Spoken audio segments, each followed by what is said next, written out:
Welcome to Co-op Mode, round 166. This is the official video game podcast of Secret Friends Unite. And this is going to be a fun episode because we are on the verge of Video Game Christmas, a new system launch, and it's going to be a fun one. And we are joined by my favorite Canardian, along with other Canardians that live along you, but you're the first Canardian in my heart. That is Mr. Mark Canardian Carabin. How you doing, bud? I am great. I had a very busy con weekend, so feeling a little of that like after con crash. No con crud, just a little tired, but otherwise fantastic, and can't wait to chat about the stuff we're going to chat about later. Yeah, and congratulations on catching your newest Pokemon. So thank you. You got added Ray to the family.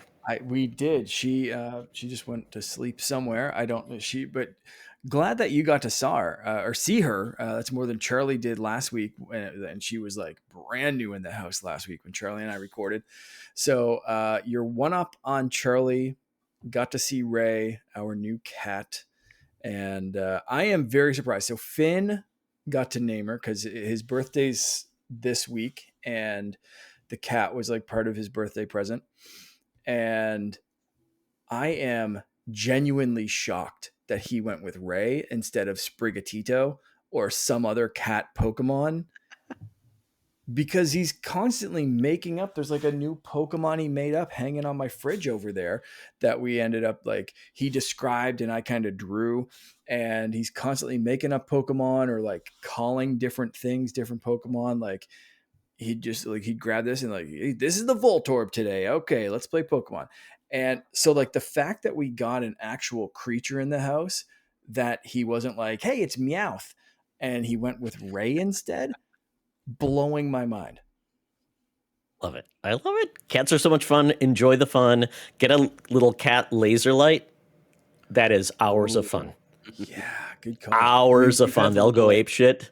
Fishing rod dangly toy thing. She loves it. It's very entertaining. No, get the laser light. Your hours of fun. Finn will just go nuts with it. Yeah. Don't let him like beam it at your eye and then you go blind. Yeah, that's not a thing. Yeah, or point at like planes. Planes have enough problems right now. Well, very cool. Let's get on a flight, Todd. Yeah, exactly. And you heard this voice. He is a new contender on the Co-op Mode couch. That is Chance. I will not destroy your last name, aka Bubble Boy N7 from the Nerd Chat. I believe you're the last one to show up on our show. So yeah, welcome. Yeah, save the best for last, right? Isn't that how that goes? Absolutely. I think so. Yeah. Yep. And Chance has been on our Waiver Wire podcast, though, our fantasy football podcast. So we're so glad to have you on Co-op Mode. Thank you.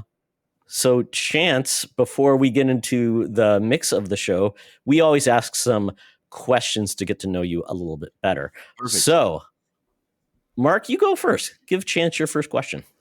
First question. Okay, what do I want to ask Chance? I'm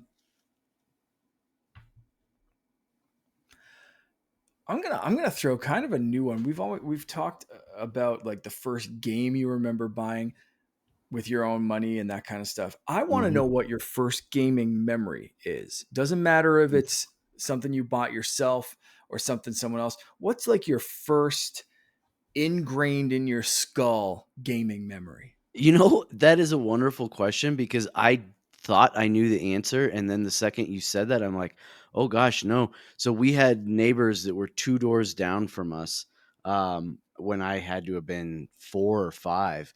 And I can remember them playing Super Mario Brothers and being like, Mom and Dad, why don't we have one of these? And these neighbors, they have passed away years and years and years ago, like decades ago. They were probably in their 60s back then. Wow. Yeah. Wow. And believe it or not, and again, that was knowledge that was dead to me 3 minutes ago. But that is absolutely, yeah, thank you. Wow. That's great. It's got me not about the deaths, but about your memory. Hey, time happens. That is absolutely the first one I can remember because I remember going home being like, we need one of these. We absolutely, the little guy jumping, I need to be all a part of that. So holy cow. And so I'm going to follow that up with, did you get your wish, or how soon after do you remember getting that wish? I couldn't tell you. Yes, we did eventually. I couldn't tell you how soon after because we definitely did have an NES growing up. So I just turned 40. So like right around the era. I missed Atari, but NES was definitely the first one we had in the family. So I'm in the exact same boat. Yeah. yeah, awesome. Awesome. Wow, that man. So big ups to Bill and Jeannie Gwynn up there. That Thinking is about you. fun. They're Yeah. playing Super Mario Brothers in heaven as we Heck yeah, speak. they are. Well, maybe they got a new console up there. I hope they do. Yeah, we'll see. By the way, if you've not seen 8-Bit Christmas, it's really good. Great movie Okay. about a kid trying to get he's trying to get a Nintendo as a kid for Christmas. He's thinking back about it. It's a really, really nice. Neil Patrick Harris is in it. It's really, Oh, really cool. good. Okay. Yeah, definitely see it. If you are nostalgic at all about the NES, it's all about a kid trying to get an NES Oh, for of course. Christmas. Yeah. Yeah, it's great. Yep. Okay, my question is, have you ever gone to a midnight launch? And if yes, what was it? Yes. This is gonna sound sad because I will say the most recent was for the Xbox One. Daniel and I went to the midnight release of the Xbox One. We got some pretty cool swag from it. To over at Park Meadows, which is like the bougie mall in Denver or outside of Denver. That was the last one. I'm trying to think before that. Gosh, it had to have been Halo 2. I did. Um, gosh, and that might be it actually. Well, like Honestly, that could be it. they've kind of like, until the Switch 2, I don't recall locally anyway there being like midnight launches or like that Well, we being celebrated couldn't or because of touted COVID, as a right? thing. Yeah. Yeah. Yeah. So like Xbox One may have been like one of the last that Yeah. big blowout kind of like come down for a midnight launch. Feels Yeah. forever. And I mean, it was everybody, forever It's ago, wild. but yeah, now everybody just orders theirs and it just shows up to your house. yep. So now And it's it's like, yeah. of course it's the worst Xbox console too. And so I'm like, well, of course it's the Aw. one I I jinxed. mean, think of all those great Connect memories. Hey, you want to know? I know that wasn't your question, but I'll answer it anyway. My favorite Connect memory is every time I had that thing on because we had it in our bedroom at the time. My wife Oh would come, no. is that thing on? Can they see me naked? I was just like, I don't know. My Now- streaming numbers just went up. Yeah. If that was nowadays, like Xbox Connect cover would be like Oh. number one thing on Thingiverse to 3D Oh yeah, print. yeah. Like Oh, it'd yeah. just be like, little caps and stuff. Cause Yep. yeah, it's just, that privacy concern. Hilarious. Yeah, I don't think I'm ever going to come up with a question. What's your favorite Connect memory? Because I don't know. Maybe the Sesame Street game. All right, Mark. Any other questions for Chance? No, I think we hit a couple of really good ones. Yeah, man. Right. Yeah. All right. Very good. Very good. Yeah, I could ask what his favorite, football team is, but we don't have to talk about that. Yeah. No, but I did look. So I had to. Okay, sorry, you brought it up. Okay. So The I have Rockies. my Rockies jersey on because we're making history this year, people. Oh yeah, yeah. I heard about your history making We're experience. breaking records. It's going to be awesome. We might be the first to do a lot of things. My hope is we're the first to get relegated. I'd love to see that system. Do you have some good farming teams around there or AAA teams? Oh, absolutely not. We used to. Okay. I'm just saying they don't deserve to have a major league Okay. baseball team. The Monforts are the worst owners in all of sports. And let's talk games. You know what? I really wish like relegation was a thing in more sports Yes. because I feel like there are some AAA teams, even hockey, and even like USFL teams now. Why not? Come on, let's go. Let's Right. go. Oh, well, very good. Yes, I can't wait to see the Rockies do what the Lions did. Unfortunately, I won a game, so we'll see how it happens. So with that chance, we're going to get into a lot of things this episode, but we have a very interesting episode ahead of us because we're going to ask some strange questions and making some weird predictions. But with that, Mark, we got to pay the bills and we got to thank some awesome people. Absolutely. We have to thank all the amazing people that support us over at patreon.com/secretfriendsunite. You can join these people for a week for free, and then your first month is 50% off. You can join for as little as $2 a month and get some exclusive shows, no ads, Discord benefits, all that stuff. Again, as little as $2 a month, $1 for your first month. Crazy. And try it out for a week for free. You can join the amazing people on this list, including our besties tier, Derek Trevelyan, aka the Figure Dude, Francie, Xbox Expansion Pass, and Charlie's Uncle Tim. Friends with Benefits tier, we have John Sidorf, Brendan Myers, Corey in HD, Matthew Keel, Kurt Krug, Tanya Lee, Chipotle Bear, Famous Seamus, who I ran into several times this past weekend, and it was amazing as usual seeing that man. Did he have his amazing bag of holding for all his swag? Yeah, he definitely did. I asked him a couple of times, and he actually there's a message waiting for me on Discord of all of the things that he bought. And it was 3 pictures, and I know he also has some digital commissions and stuff. So he is an absolute madman when it comes to supporting artists at cons. Just crazy amounts of respect for the amount of artists and podcasts and creators that Famous Seamus supports. It's always appreciated, and I love being able to see him in person any chance that I can. Also on this list, sorry to single you out, Seamus, Cam the Movie Man, Jane Newport 007, who we're going to come back to in a second, and Brian Osserman, aka Prozac Man, aka Darth Prozac. And last but not least, the Secret Friends Super Squad, who support this show like nobody else, Sean, Stella, and Henry Nias. You are all absolutely amazing.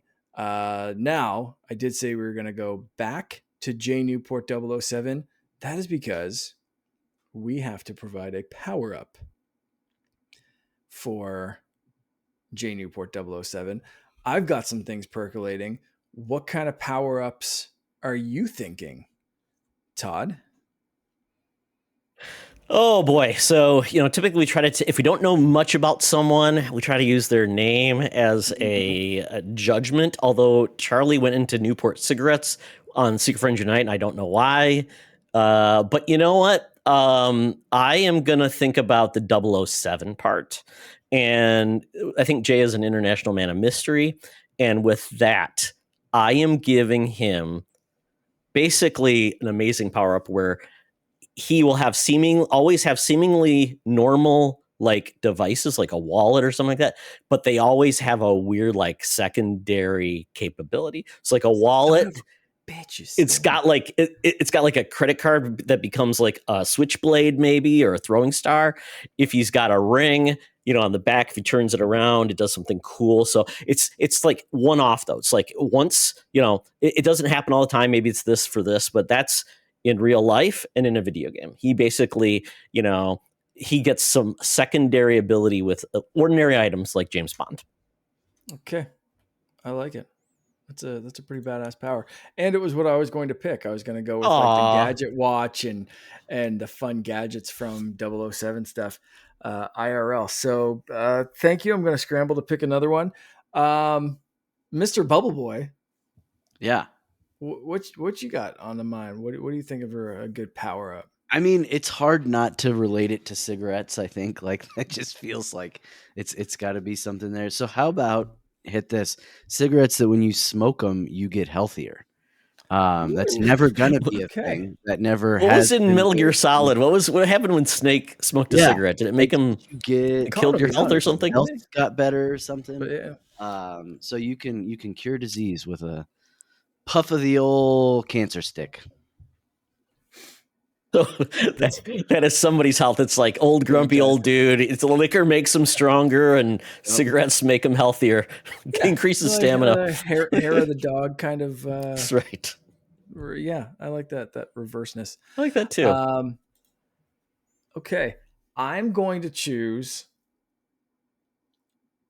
I'm gonna stick with the 007 stuff as well, and I'm gonna go pretty simple with this one. It's the ability to slow motion walk away from explosions without getting injured. Oh, okay. That's a very, just seems like a very James Bond style thing, whether it's in real life or in video games. If there's an explosion, you're always kind of nervous because you don't know how explosions are going to work in video games. It's like sometimes there's no friendly fire and you can explode and stand in the middle of it. And you're just like, this is fine because I planted it. And other times it's like, my head used to be here and now it's over there. Shoot. Doesn't matter for J Newport 007 anymore. They can always slow motion walk away from explosions without getting injured. Nice. So as long as he's turning around, as long as he's turned around, he's okay. It automatically, if he will be injured by an explosion in a game, it automatically goes to a cutscene. And in real life, yes, he'd just be compelled by some force of nature to turn around, like, I think I should turn around now, and then the explosion just happens behind him. Slow motion. It waits for him to turn around.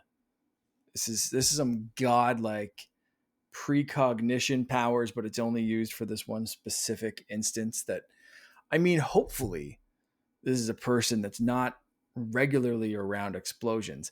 And I also don't want this to trigger some sort of arsonistic tendency where J Newport 007 goes around lighting things on fire to make them explode to be able to walk away. So you need to use this for good. But as long as it's not being used for nefarious purposes, absolutely safe, slow motion walk away. Yeah. So kids, don't use either of Mark's or Chance's powers up in real life. Mine's really important. It makes you healthy. If you find your dad's cigarettes, if you're feeling under the weather, take a couple puffs. Yeah. Guess it would be vaping now. I don't know. Oh, well. Well, if you appreciate this awesome power up, you could get one too by becoming a new Patreon member. So you know what, folks? I don't know why you're waiting. It just begs to be done. Yep, absolutely. And that's not the only thing you get. You get different shenanigan things over on all the different shows. So you got to listen to them all to collect them all, like some sort of useless power Pokemon game. Exactly. Yes. Or you get a what do you do in Holocron with them, Mark? What do they get? Star Wars species and occupation. Which has been super weird because I think last time we landed on a Wookiee who runs a restaurant, and thinking of the logistics of full body hairnets was just why. But anyway, yeah, it's shenanigans. Speaking of Star Wars, can I cross some streams and ask you guys a question? This is very serious. Sure. We're going to Disney World this next week, and I am considering Mark was just there. Selling. Oh, we got to talk about it. Where'd you stay? Saratoga Springs. Oh, nice. All right. That one we've gone to and like hung out there, but never stayed there. Where are you staying? We're splitting it so that we can get two of the water park days. The water park days, yeah. Nice. Yeah. So we're staying at Coronado Springs first, and then Art of Animation, and we'll go to all the parks that don't connect to the gondola thing. Yeah. The gondola at Coronado Springs, and then when we go to the Art of Animation, all the gondola stuff. Yeah. Yeah. Nice. We stayed at Pop Century the last time we went, 2019, and they were just test driving the gondola and wouldn't let us on. And so this time I was like, we need to take this somewhere. So I made it built into the plan to go from was it Epcot to or the other way, Hollywood Studios to Epcot, taking you through and kind of going for the little tour that way. Yep. Game changer. Super cool mode of transportation. Because those buses, sometimes. Yeah, they can't. But so I am debating selling the old Xbox because I literally have no use for it outside of possibly Grand Theft Auto 6 to do the Star Wars build your own lightsaber thing. That's the man. And mine's right there. Is that it? Oh, Mark, you have no force powers to grant. Oh, you can't even use its real force powers. Yeah, he doesn't want to show off. That's true. Yeah, I can't. So this is mine. This one's no longer buildable. This was. I noticed that because it has like the bone on the bottom, right? Yeah. This was the original elemental nature. All of the original ones have changed. Yes. Okay. So I've been doing some my research, so tell me. answer fully depends on what you want to do with the lightsaber, because it is one of the coolest experiences I've ever done. It's Really? interactive theater. Yeah. You feel like you're in Star Wars. I still swear to this day that there were some, because they get you to close your eyes. I don't want to give away too much, but they get you to close your eyes and think of a color, and you can guess where that Sure. leads. Sure. And I swear to this day that someone shined a green light in my eyes, and my wife was in there with me recording some of it and was like, it was pitch black, dude. I don't know, you're hallucinating. So the green kyber crystal called to me. Yeah. But the pieces are all metal, like it's a solid saber. Also means it's very heavy. And they're kind of thick. So if you're like me and you like spinning lightsabers and you want to be able to beat it off of things, get a cheaper saber that's like RGB or something like that. Cause like I have a couple of other sabers that I can spin around, I can throw around, I can beat the shit out of trees with. Yeah. Or duel with, you know what I mean? Like I have a couple of them. So my son and I can just kind of whack at each other. Yeah. And that's not this. There's like electronics that you can really mess up in this. Okay. But as a showpiece, which is what I'm looking for. It's I think it's looking at whacking at things or whacking things. Yeah. I laughed very many times when you said beat it and whack, Mark. I got to throw something in there for you, Todd. Sure. So, okay. All right. One of the coolest damn experiences for a Star Wars fan. Well, and that's what my wife was. She's like, well, I get it. Because she has been like, absolutely not. But she's like, I mean, if you can come up with the money. And I'm like, well, this thing's over here gathering dust. And my oldest daughter, who's turning 9, she's really into Star Wars. And I just know she would love it. Mm-hmm. And that, how long does you would each get one? No. Chance, would you each get one? No? Just for her? The experience is about, I think, 15 minutes or so. Okay. So, I mean, it's pretty efficient and effective. You know what I mean? Like but it doesn't feel rushed. At no point in the build was I like scrambling, like, oh God, what part am I going to pick? Okay. That's good to know, because I've looked at them and I'm like, man, I want to see them and feel them too, though. Before, it's one thing to just look at it on a TV, but I got to see it. If it's still running the same way.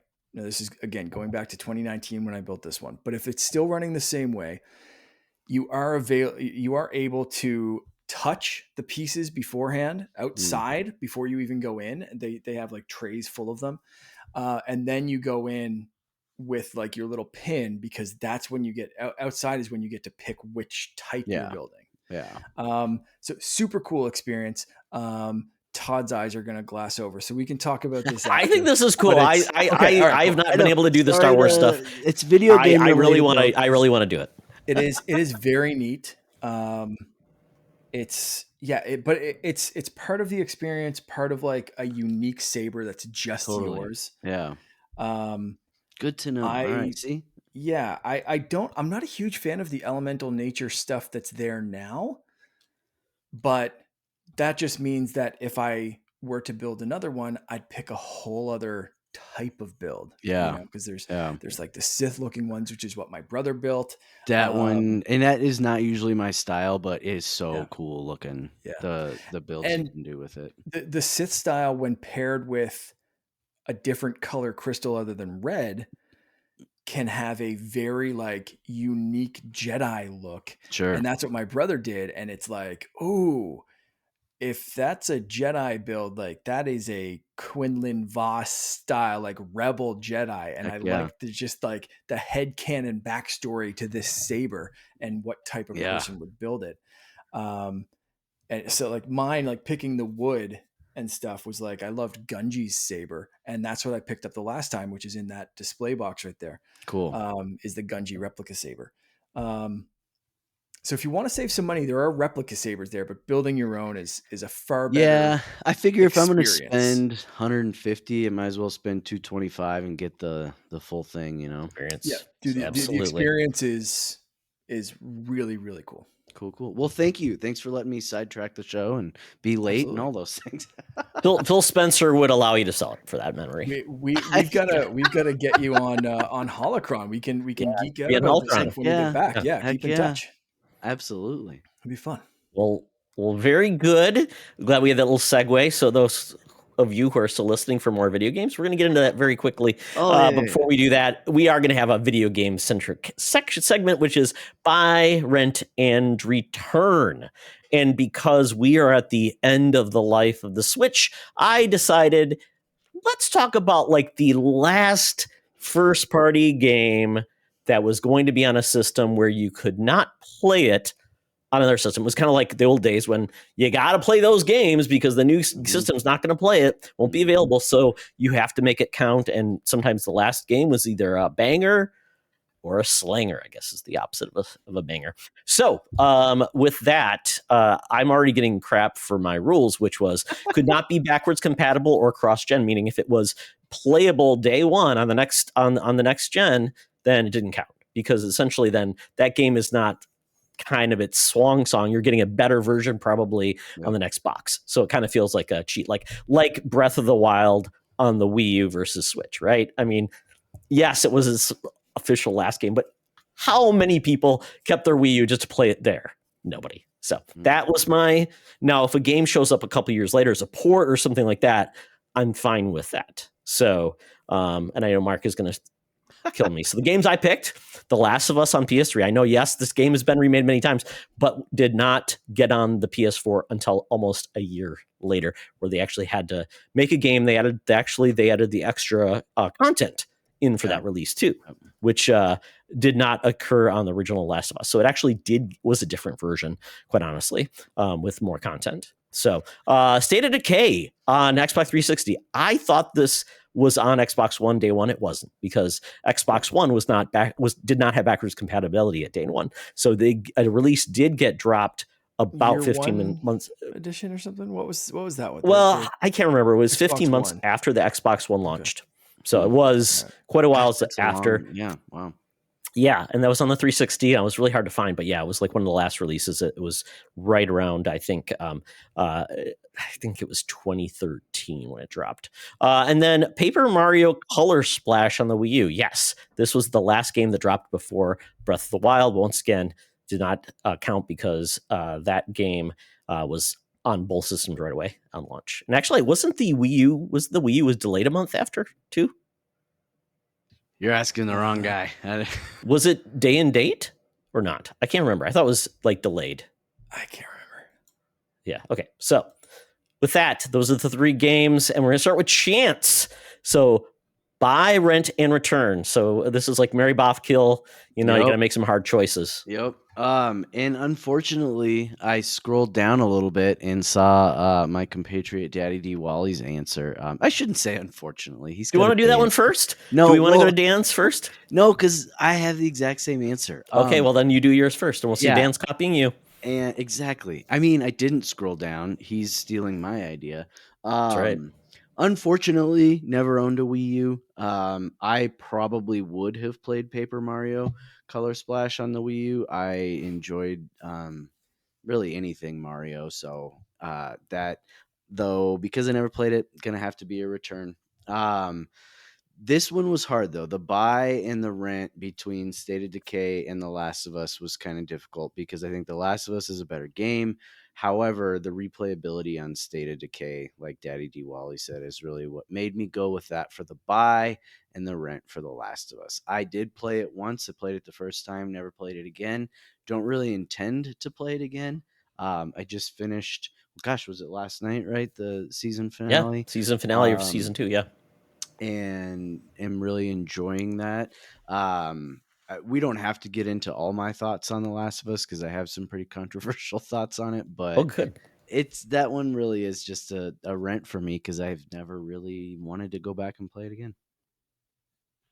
I did try playing it again, just with whatever the most beautifulest version was, because I was watching the show and I'm like, I only played it the one time, so I'm like, it's been 10 years or whatever since the game came out. So I'm like, I should just see how it compares. And I did. And I'm like, yep, they got it. I don't need to play anymore. Nope. Yep. So that's my answer, which happens to be identical to Daddy D Wally. Yeah. All right. And I can say what that was. He said, buy State of Decay, great replay value. Rent The Last of Us, Joel is selfish, one and done game. Ask Dan what choice he would make about his children, then he would lie, because he also would not sacrifice his children for the greater good of man. And then Return Paper Mario didn't play, but I'm starting to think most Mario games play the same. And I'd say he's wrong, because this game is far different than a lot of other Mario games. This one was not and it's funny because I thought, well, so this never got ported to Switch. Probably a reason why it never got ported to Switch, along with Star Fox Zero and a few other games, I guess. There's not many left, but Double that's one of the Dash. few. Yeah. The Devil's Third. I mean, come on, that classic. No, that you don't want that game. I call it Devil's Turd because that's so great.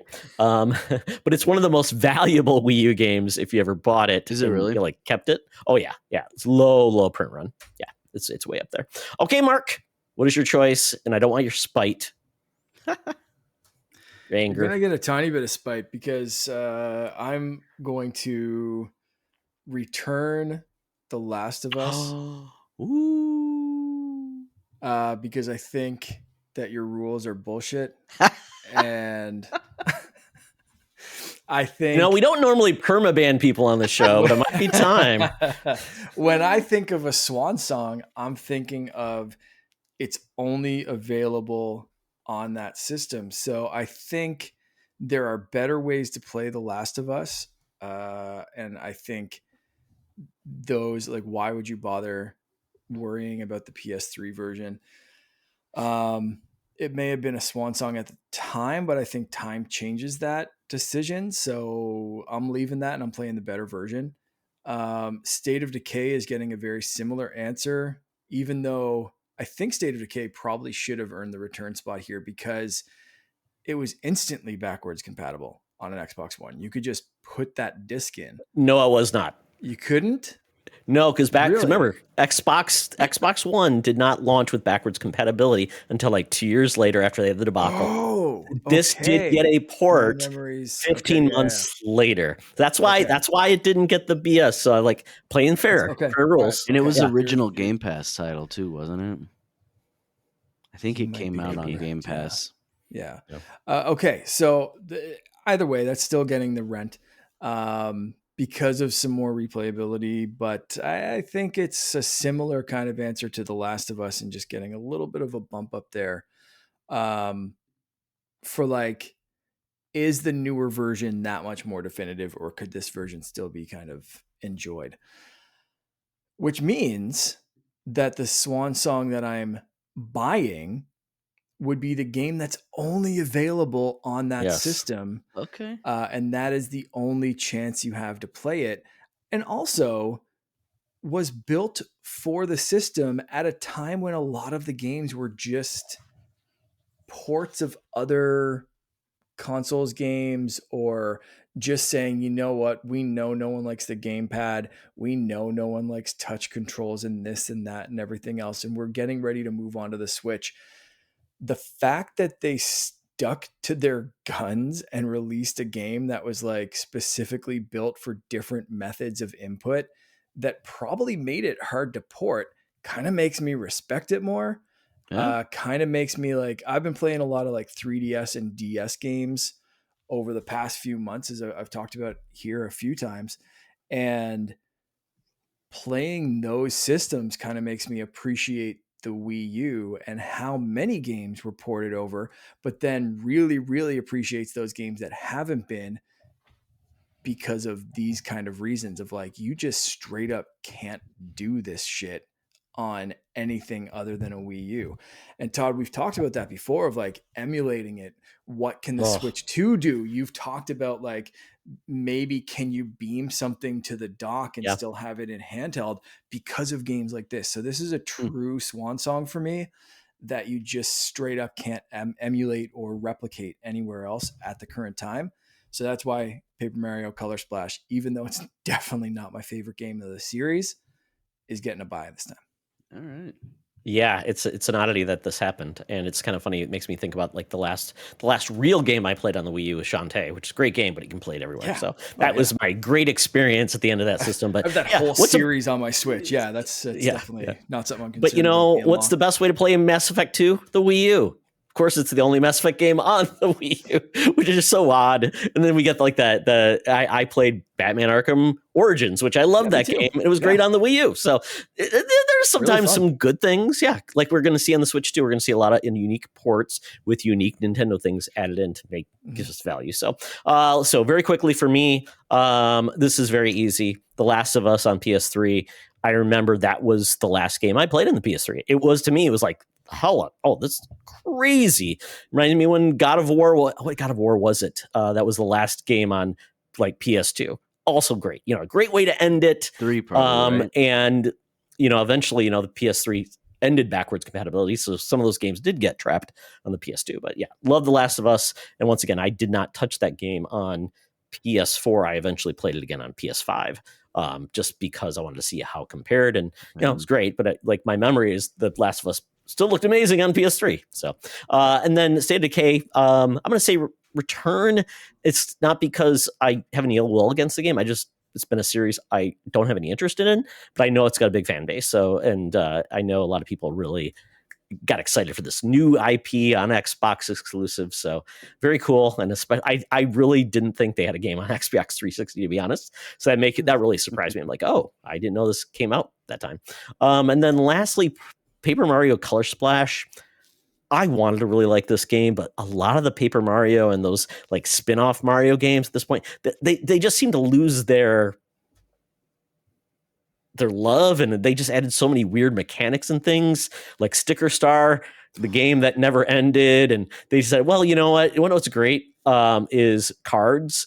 That means that you don't have a power up you can get. And Color Splash, I love the way it looked. It was really beautiful looking, but it just did not work. So, but yeah, definitely a game that I wish was a little bit better. And sadly, it didn't get another chance on the Switch. Maybe the Switch 2. You know, doesn't mean that when Switch 2 maybe has a low time of releases, then what didn't we port? Devil's Third coming to you. All right. Well, there we go. If you enjoyed this, great. If you didn't, you know what? Give us your buy, rent, return, and we'll do that. And you make up the rules, and I'll have to play by them. So, Mark, yeah. I mean, if you wanna do a spite Todd, go ahead. Next week is yours. Or Chance, if you want to also send it a request to, by all means, sure. I like that too. I did realize, Mark, last episode, I didn't include the questions that we had.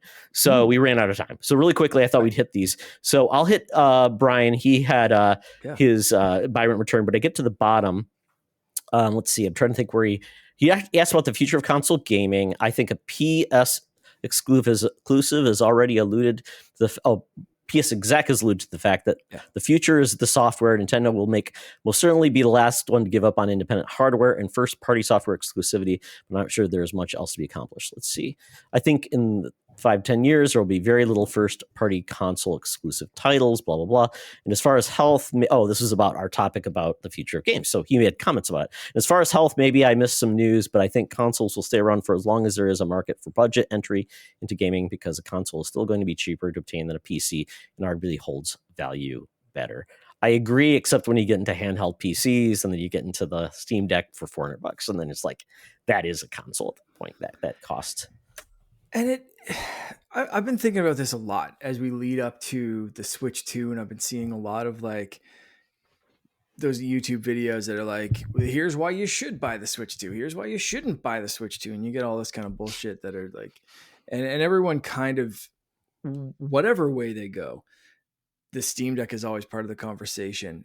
And to me, I really, really question like how it can be part of the conversation when it hasn't sold anything. Like, it's sold in 3 years. It's like, if Nintendo released the Steam Deck, it would be the biggest flop Nintendo's ever had.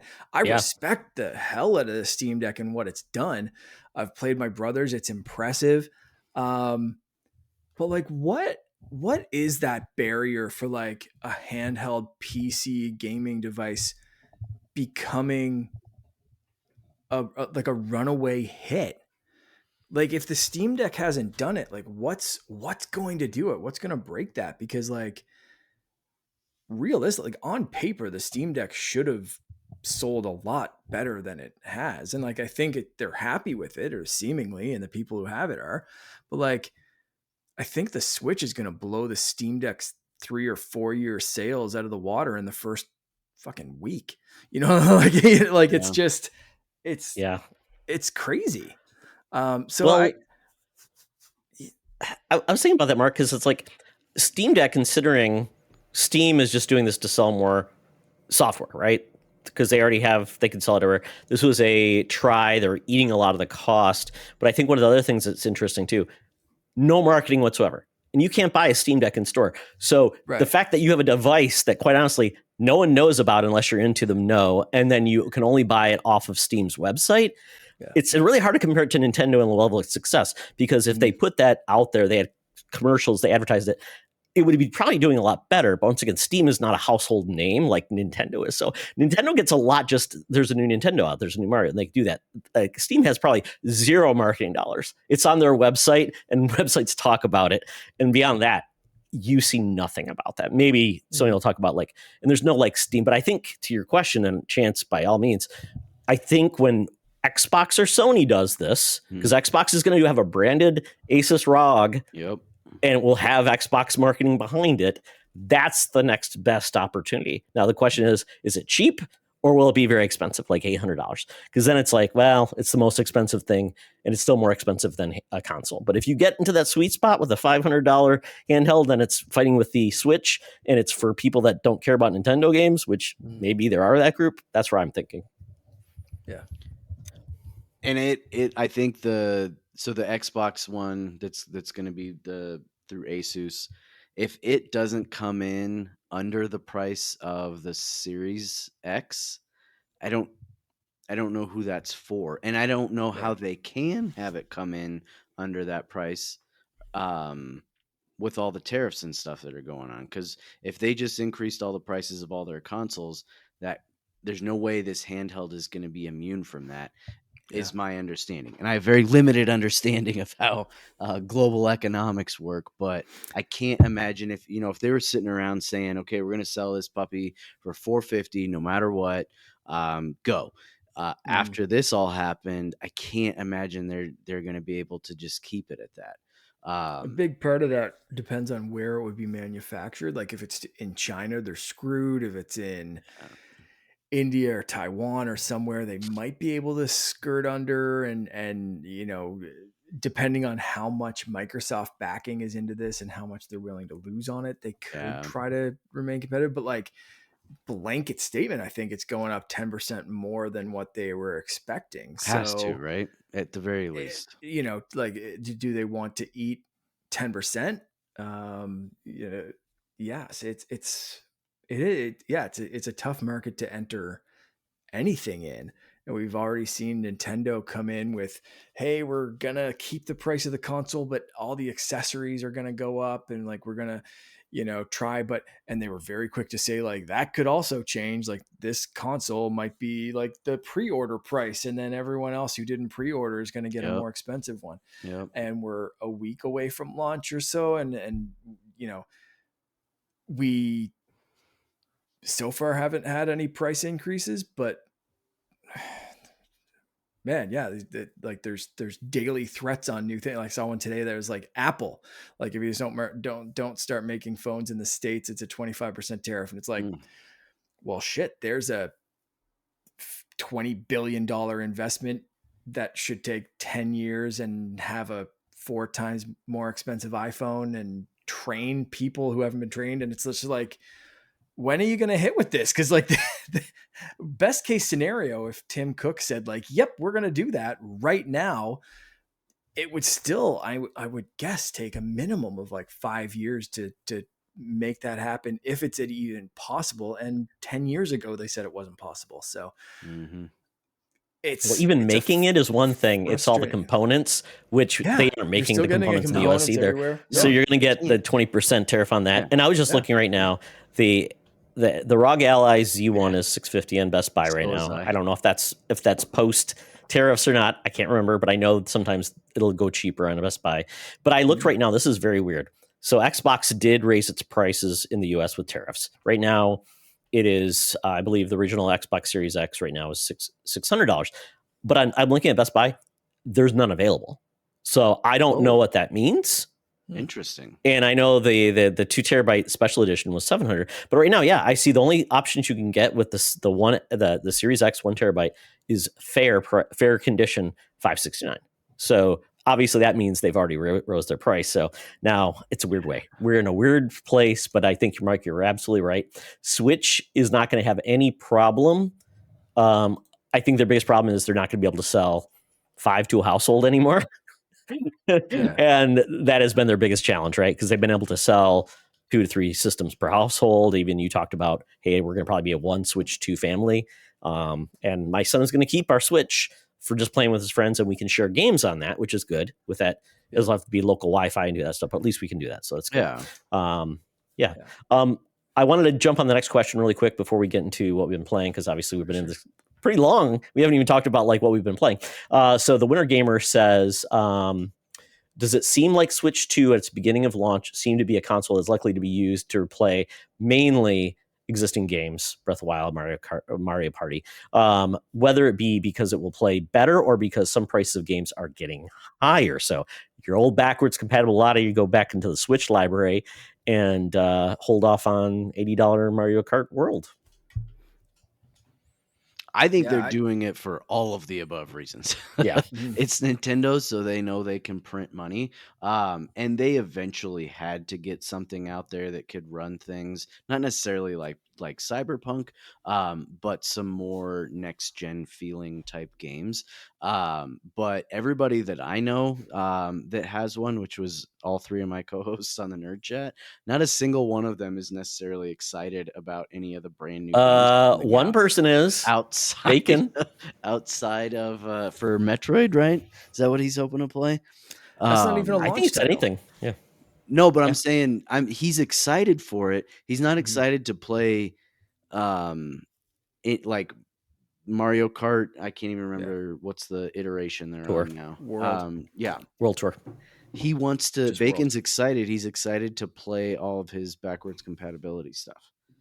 Well, he likes cutting edge, so it makes sense. I mean, he realized there's value in having a better performance, so I think he's not wrong. And if you have the NSO, you can play Breath of the Wild and Tears of the Kingdom the best they've ever been. So that's a new thing for Nintendo. Without achievements. That also have achievements.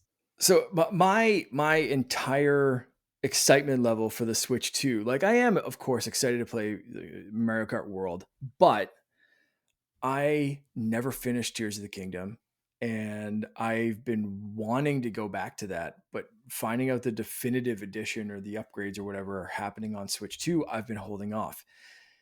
I just bought so Hogwarts Legacy. They did the whole thing about talking about the differences between, like, they could have just ported the Switch version, but they kind of started with the next gen version and, dumbed it down enough to work on the Switch 2.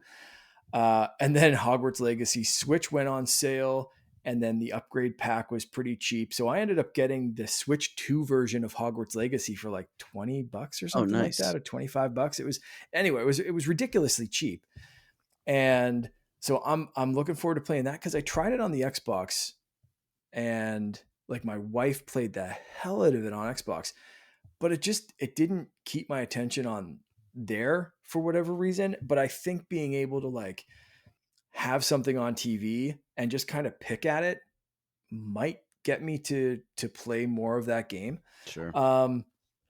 So I'm really looking forward to that. I've said it before, and I'll say it again here. Like, one of the things I'm really, really looking forward to again is Fortnite on the go, Fortnite in my hands. I used to play a ton on the Switch until, whatever it was, chapter something or other, when the graphics kind of took a jump and the Switch really, I felt, fell behind. I deleted it off my Switch. It's available on like phones again in the States, but hasn't hit Canada for whatever reason. So like, really? Okay. Switch 2 is going to be my default mobile version of Fortnite. And that's going to change the way I play that game, being able to, again, have something on TV and just kind of like pick along at those weekly challenges on Fortnite, or like check the eShop or whatever. It's going to be a cool, refreshed way that I think is going to make me excited for very specific games to revisit, that maybe I won't take that chunk if I have a 2-hour chunk once everyone's gone to bed and I want to sit down and play something that's like big and cinematic and I want it on the big screen. But there's going to be those games that like, I don't really care if it's on a tablet in front of me. I just need to be able to pay enough attention to pick at things. So I'm very excited for exactly this stuff. I think for myself, very interested in the GameCube content coming. That is only going to be on Switch 2, which is very fun. There's some really great GameCube games, and I think the improvements they will be adding in will make it even better to play. And then the other thing, I'm excited for Donkey Kong. I mean, that is my game. So excited for that game. And then I will get in Kart, of course. But I think with Kart, it's the first Mario Kart I feel like, rather than just, oh, my son, I'll play a little bit and then I'll move off. The fact that this feels more like a platformer with goals and objectives versus just getting races, to me, that feels like they're finally reaching out and adding more of a goals and objectives beyond just racing well, which I'm not a good racer. So doing things, finding things, doing rail grinding and doing platform with the car. And like, that is my jam. I'm not a good racer, and that is not enough for me to keep engaged with the game. So that's mine. I don't know how often you check, or if you check at all, the Nintendo Today app, but they showed off like a little video of one of those Mario Kart World challenges, and they look tough. It was like something stupid, like weave your way through the cows and make it to the finish line. And even in the video, they failed the challenge. So it's like, were they purposely screwing up? Like, to me, that's a weird marketing choice. So are they setting up the expectations like, you're going to try these and fail and have to do them over again? But like I don't know. It's a weird thing for Nintendo to show a failure, I think, in their marketing. Usually for trailers, quick videos, that kind of stuff, it's like, here's the start, here's the goal. Mario gets along fine. Nobody dies. Everything's great. Thumbs up, fireworks, join this fun celebration. This one, they're like, hey, you think this is going to be easy? You think you're just going to dodge, dip, dive, and dodge through these cows? Think again, sucker. You're going to fail this one. Try again. Like, it's a very different marketing kind of feel. So I think that game's going to be a challenge. Mark, that was me playing it. Nintendo said, let's reach out to the worst player in the world. Gotcha. Okay. And they'll make other people feel better when they destroy you. Like, okay. You're welcome, Nintendo. Yeah, perfect. Well, very cool. Thanks for the question, guys. Sorry we didn't get these in the last episode. Just ran out of time. So we want more questions. We really love answering them. So now, though, we're going to finally talk about actually playing games, which takes us forever just to get there. Yeah. Why we do this? Why we play the games, as wherever Dan says. We play to win the game. Yes. So with that, Chance, are you winning while you play? Always, of course, always winning. I am playing Clair Obscur Expedition 33, and I feel like I'm close to being done with Act 2. Okay. And jaw on the floor. Like, this game is absolutely blowing my mind in terms of going so far above and beyond what the expectations were. It's a joke, but it's not a joke. I call it Final Fantasy 33. So I am a huge Final Fantasy fan. 7 is the GOAT in my mind, and we can argue if we need to, but 7 is the GOAT. I have been pining for something like this since probably Final Fantasy 12, which I loved. The combat is not turn-based in 12. And really 10 was the last one to have this kind of turn-based stuff. It absolutely knocks it out of the park. What they've done. Have either of you guys played it yet? Yeah, I am very early on. Okay. I'm probably right after your first companion. Cool. At the very beginning. So very early in the game. And then I look over to my right side. My son is playing Clair Obscur Expedition As we 33. speak. He is ridiculous, and he said, "Dad, I put all of my abilities into power because what's the point?" And I'm like, "Yeah, because he's excellent at parrying and dodging, so he has no problem." He's like, "No defense. I don't need any defense. I'm Sure. just gonna dodge." And yeah, so that's his approach, and he loves it. He's all in. He's like, "Dad, you gotta play." I'm like, "I gotta play I gotta play a certain game I'm playing right now, and then I gotta play South of Midnight, and then I will give this one a try." Although also I have Assassin's Creed Shadows, which is sitting in my PlayStation 5 that has not been touched, but it's installed.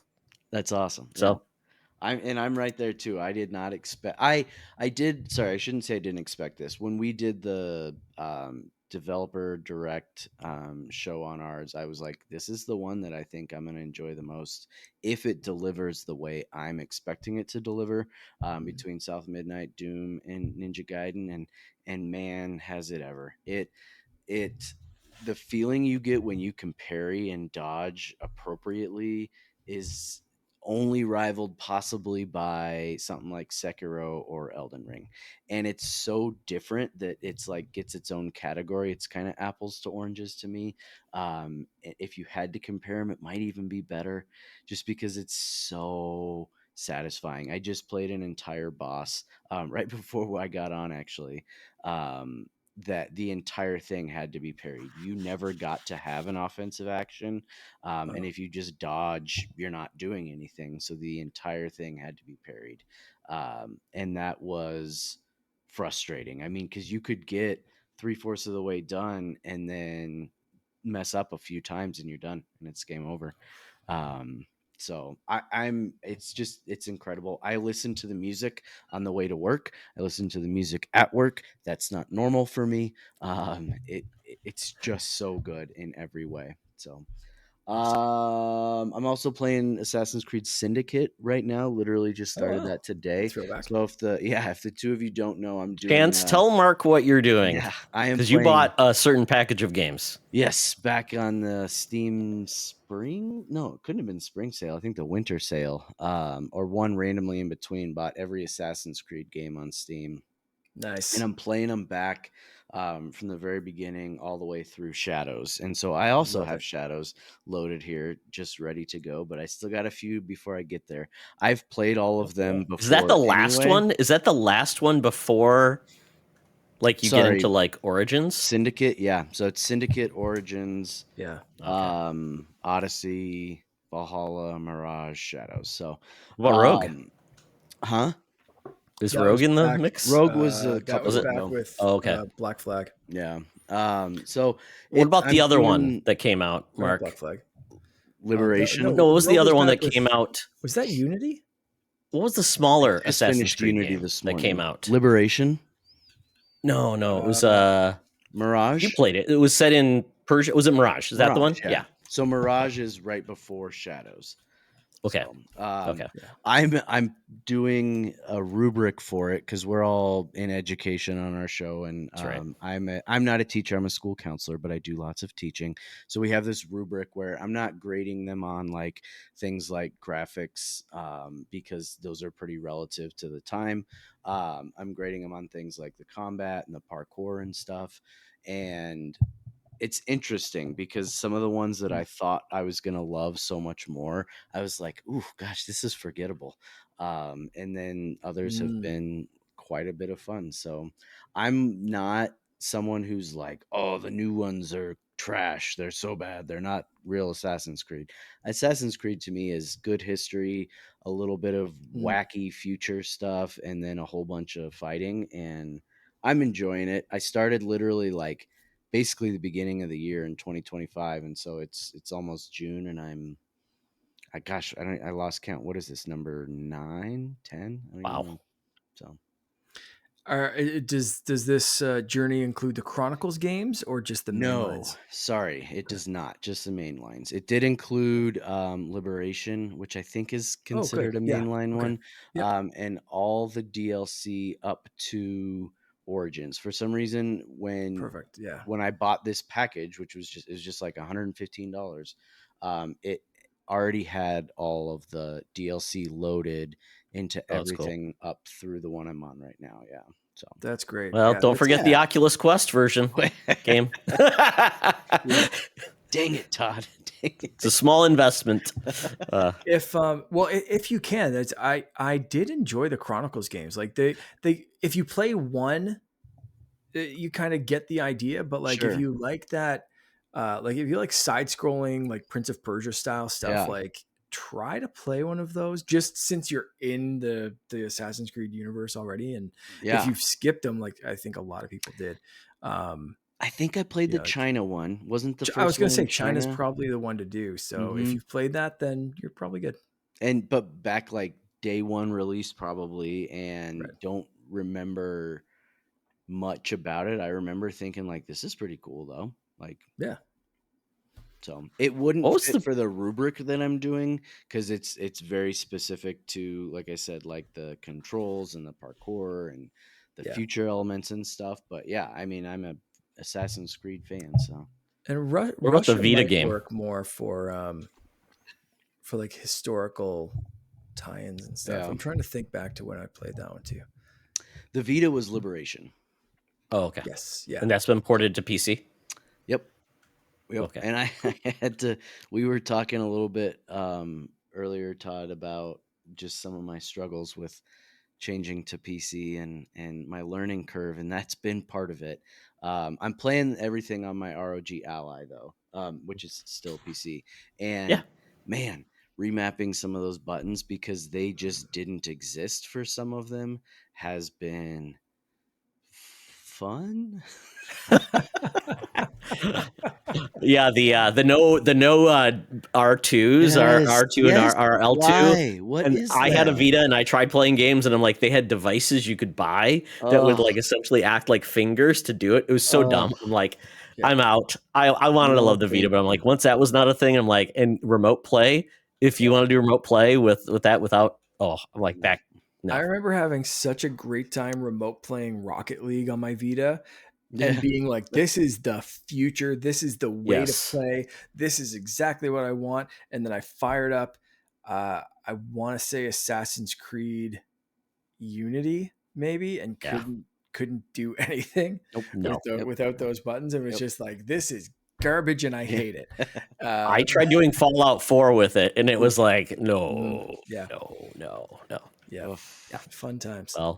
Well, the journey is amazing. Enchants, unfortunately those newer, like, I mean, how are you replaying like the games you already played, like the more modern ones? I had already played all of them. But so you don't have to play those. Are you playing them again, or are you? Absolutely, I'm playing them again. Oh God, or because once you get to Valhalla, that was the only game you'll be paying for the rest of the year. No, I know. 180 hours later. Dude, yes, and I'm not trying to 1,000 out of 1,000 anything. I am not. I was one as soon as they came up with and not necessarily for the achievements, but just for my own achievements. I was one that I always wanted to get 100% sync on everything because I thought those were usually really well done. I am not doing that. I don't have time for that. I tried like after like Revelations, I was just like, I'm spending double the amount of time. I can usually get through one in about 20 hours now, 15 to 20 hours. If I'm trying 100% sync, easy mode, acceptable sync level, golden path. Yeah. Enjoy it for the game. Don't make the game play you. I just bought the Ezio trilogy on Switch. Nice. Again, as something I'm just going to look forward, and they're not doing any upgrades or anything, but I'm just looking forward to playing that on. It doesn't need upgrades. Slightly bigger Switch 2. Yeah. Haven't even installed it. I bought it, canceled the download right away on my Switch. I'm waiting for Switch 2 to be released to play it on a slightly bigger screen. So if you like Assassin's Creed games and you haven't played any of those since their original release, you will be happy. I'm sure of it. Yeah. Oh, I love the series. Absolutely love it. Very cool. Well, Mark, you and I have been playing the same game, so we'll probably just tag team this one. So Doom, The Dark Ages, rip, tear, in ye old Fantasyland. My son has already destroyed the game. He is back. He's obviously on college break for the summer, so that's what he's going to do. So I'm very happy for him, and he probably is mocking me because I'm not playing at the hardcore difficulty, whatever it is. So, Mark, how far are you in the game? I just started this and then went into a very, very busy con weekend. So I'm a little bit past like the opening, like the first kind of like level, the first, there's a big battle on the beach, and then there's some cutscene stuff, and then there's a little bit extra that I've played after that. Um, so I'm very early scratching the surface in this game, but enough to play. I've played enough to be like, I need to play more, and I'm kind of itching to do that, and that's what I'll be doing the rest of this week. Excellent. I don't want to get. I mean, I'm on chapter 7, so there's 22 chapters in this game, and the cool part about the game is it just keeps unlocking things. Like, you'll get more weapons. Like, I think I have one more weapon to get, and then the skill tree is pretty great. But for anybody who has not played Doom: The Dark Ages, basically this is between, I believe, Doom 20. I think it's from between the original game in 2016. I'm trying to remember. There is like chronology for this, that this is where it fits in between. And this is kind of cool because, you know, the Doomslayer has added some like He-Man accoutrement now. He's got like the fur and everything, very cool. And the storyline is not something I've been really up to date on. I didn't play Doom Eternal. I love 2016. I did play Doom Eternal a little bit, but what they've done now, it's essentially the angels versus the demons, and the angels are essentially not so great guys, but they're controlling the Doomslayer, and it's kind of neat to see him finally break through. He's a pawn, and you know, he obviously wants to kill demons and things like that. But Mark, you'll get more of the story. I think it's kind of cool. I know some people say it's not worth it, but I think it's good enough. I've been loving the story because it's just so stupid. Like, you can't expect this to be a good story. Like, you can't, like, I'm not going in expecting, like, I'm not going to grade this, like, you know, like on the historical accuracy or and it's a Michael Bay movie with explosions, or like it's you know, like, it's just Doom. it's dumb fun. It's Doom. Like, I'm not watching Doom for the engaging like social commentary. I'm watching Doom to see some roided up jackass rip his way through some demons. Yeah. If they can have some sort of like bare semblance of an entertaining narrative stitching together punching demons in the face, then cool, great. And the scenes that I've seen so far have been intriguing, have been badass, have been pretty well acted. Like, the voice acting and stuff have been very moody, and I'm kind of interested to see where it goes, which I didn't expect at all. No, and especially with you know, your main character doesn't say a word.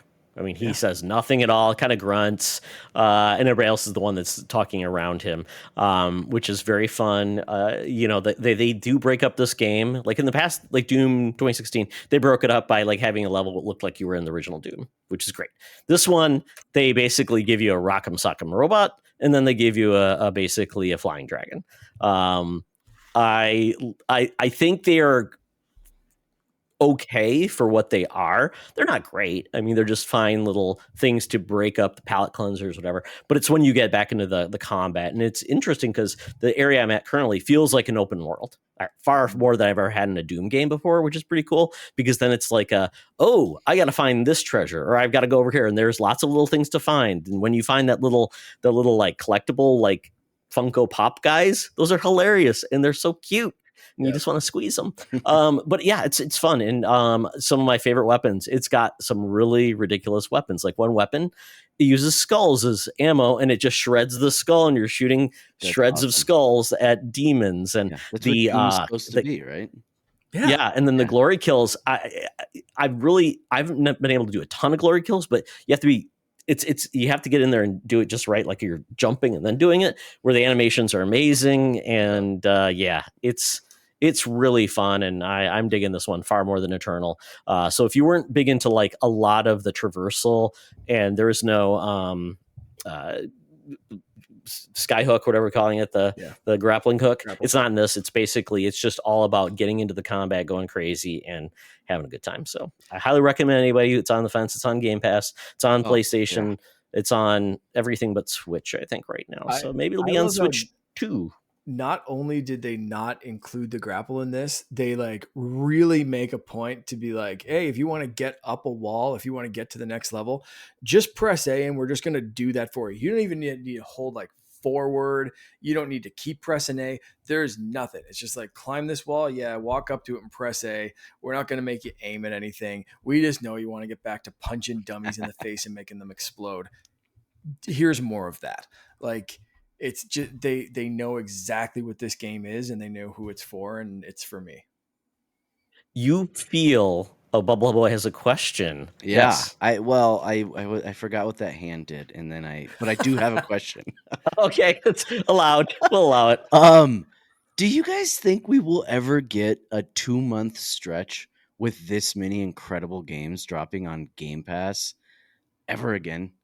I mean, could you even imagine half a year, 6 months, or an entire year with between the three I just mentioned, South of Midnight, Claire Obscure, and Doom? Are you kidding me? Oh, don't forget Oblivion. Oh my Remaster God, just popped out of the blue. Todd, of course, Yeah. yes.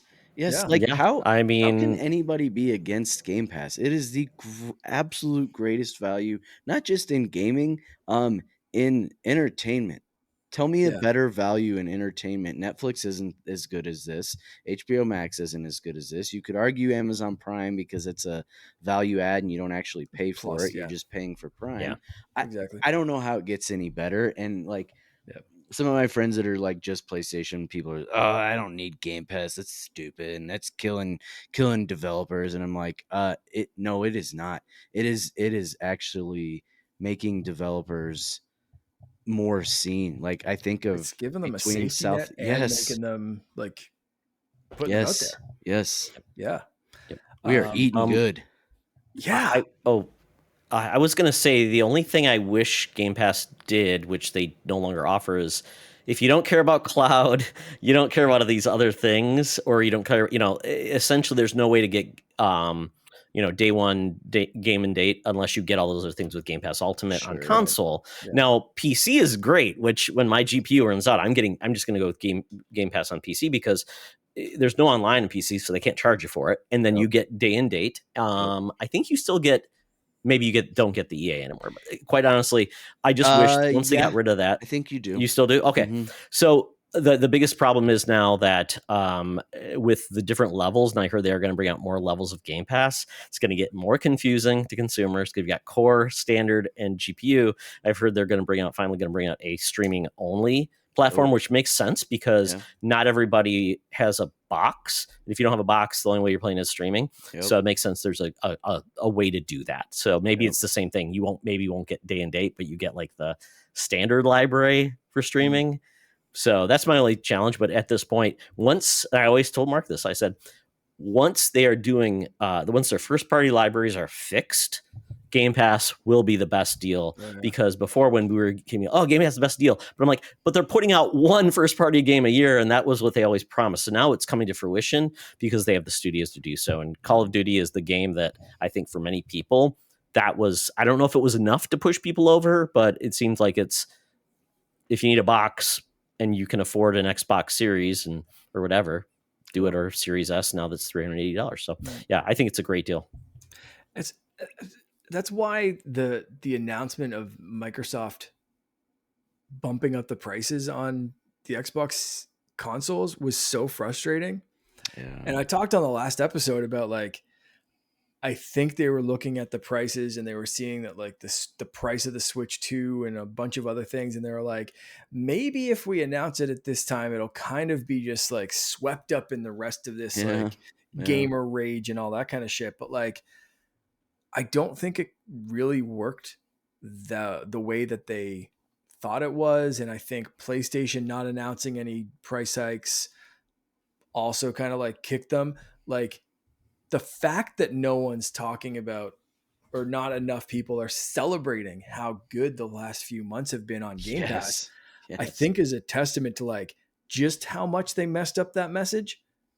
With the timing or whatever, like the biggest company in the world or one of the biggest companies in the world, eat the friggin' cost and let Game Pass shine for a second. Like, cause right now, if you're looking up Xbox news, they're too expensive. They raise prices. I can't believe they're doing this. And it should be like, Game Pass is on a golden streak like we Yes. haven't seen since like 360, when it was just banger after banger after banger. Like, that should be the only headline, and it's not, and that's got to be frustrating. Yep. Yeah. And then the weird part is, it's not funny, it's ironic, is Xbox sales went up for April, but most of that is attributed to buying consoles before tariffs came in, because now Yeah. being more expensive than everybody else kind of sucks for them, because now it's like, well, you got to hope you can, having a streaming pass would be great, and also being on PC, which thankfully did not hit as hard with tariffs, which it could have. So, we'll see, but that's why we're going to be going into some of that with our bonus round. Hey, Secret Friends Unite, let me tell you about Zencaster. We use them for our show, and now they're supporting us. Zencaster is now the all-in-one solution making podcasting easy. It's the ultimate web-based podcasting solution. Provides high-quality audio and video podcast production and hosting. With a full suite of professional tools, podcasters can seamlessly record, produce, and publish studio-quality content, all from one dashboard. Being a creator has never been easier. And we chose Zencaster because of the ease of use, high quality output, and it makes it super easy for our guests to come on. We had multiple solutions we tried before, and Zencaster has just been the best fit for us. Why Zencaster? It's now super easy to record a podcast with Zencaster. Log in using your browser and start recording a high-quality podcast right away. Record studio-quality sounds and up to 4K video with your guests. Feel a sense of zen knowing Zencaster's multi-layered backups ensure you always have your recordings in the highest quality, even if the connection is unstable. Have you ever worried what you sound like? Zencaster's post-production process makes you sound buttery smooth. It automatically removes those ums and ahs in your recording. It removes those awkward pauses in conversation too. Set the right podcast loudness and levels while reducing background noise with a click of a button. So if you're interested in making an easy, high-quality podcast just with the click of a browser button, go to Zencaster.com/pricing and use my code SFU1. You'll get 30% off your first month of any Zencaster paid plan. I want you to have the same easy experiences I do for all my podcasting and content needs. It's time to share your story. Now back to the show. So, guys, play Doom the Dark Ages. It's pretty awesome, but you can play it anywhere you want, but free on Game Pass if you have a subscription. So with that, the bonus round, we're talking about predictions for the Summer Games Fest and the Xbox Showcase, which are coming up next week, the week after. It's like the weekend before. So it's basically about 10 days from now. It's starting off with Summer Games Fest on June 6th. This is Jeff Keighley basically taking over E3, where a lot of third parties and maybe some first parties will show up at this event. And it's typically about 3 hours long, and we expect probably Kojima and what's his name? Daniel Ferris? What his name is? The guy who made It Takes Two and Joseph? all those games. Joseph Ferris. Yeah. So he'll probably be on there too. It'll be really long. We'll get a lot of weird ads, and we'll get a lot of, there's no awards, thankfully. So we don't have to worry about people not getting awarded on stage, but we'll have some very weird, awkward moments with some celebrities probably. And then we get Day of the Devs on June 6th, which is always fun. Little show. Then June 8th, we are getting the Xbox Showcase, followed up by the Outer Worlds 2 Direct, which talk about a good year. Outer Worlds 2 coming. That's going to be a big game this fall. I can't remember off the top of my head what else is coming. I know Call of Duty is, and can't think of any other Xbox games that are currently announced for this fall. But if not, pretty good time. So we are doing our predictions, and I said it's going to be the flavors of Summer Game Fest. Why did I say flavors? Because I have my 3 categories and I named them. So what we don't want to see, that's the flavor of bitterness. So bitter. Some people like a bitter flavor, like maybe a good IPA. What we expect to see, which is the mild. It's kind of like, it's not taking a chance, not risky. It's it's Minnesota hot, spicy, which is if you're quesadilla, you got your mild flavor. Yep. And then what we want to see, that's the spicy. Basically, this is the nothing's guaranteed, and we're going to will something into existence. So that's our categories. That's what we typically do when we do these. We do the all these different categories. The reason we see what we don't want to see is because these are the things you always feel like are cliched. Why do they even show this? Holy crap, please don't show Just Dance 2026 on stage with the weird dance number. We don't want that.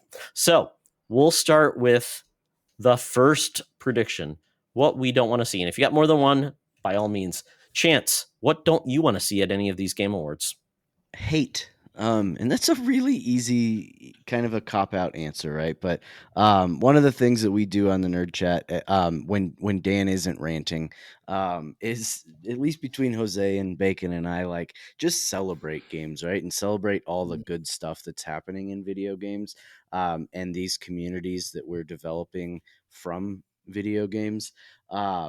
So it drives me nuts when something like this comes out and the first thing people want to do is shit on all these games and all the hard work all these people do to just put this show on, let alone make these games happen. I am in no way capable of doing anything close to these kinds of things from an artistic or computer programming standpoint. So I want to be like, even the crappiest game ever made, I could be like, yeah, I couldn't do that. So I hope that people see what they want to see, and I hope that the haters kind of stay quiet. Won't happen, but I like to ignore them. I love that, because I don't know if you guys saw, like, Jeff Grubb was just on a podcast or something or other and said basically the quote that's been going around the headlines, and it's a bit of a baity quote, surprise, surprise, but like Jeff Grubb said, it's going to suck. Yeah. Like, specifically talking about Summer's Game Fest. Not leaving people with high hopes. Yeah. Now, the baity part of that is he clarified that he meant the physical show floor for the event rather than what they're going to announce, what's going to be streamed, what the big trailers are, the hidden reveals, all that kind of stuff. Yep. Basically, he was like, I've heard from a lot of like foreign developers who are not coming near the States, understandably. Yeah. Like German Wonder developers that are just straight up like, yeah, we ain't going to the country, man. Like, it's just people have been stopped at the border, turned around. We're not taking the chance. We're not losing the money.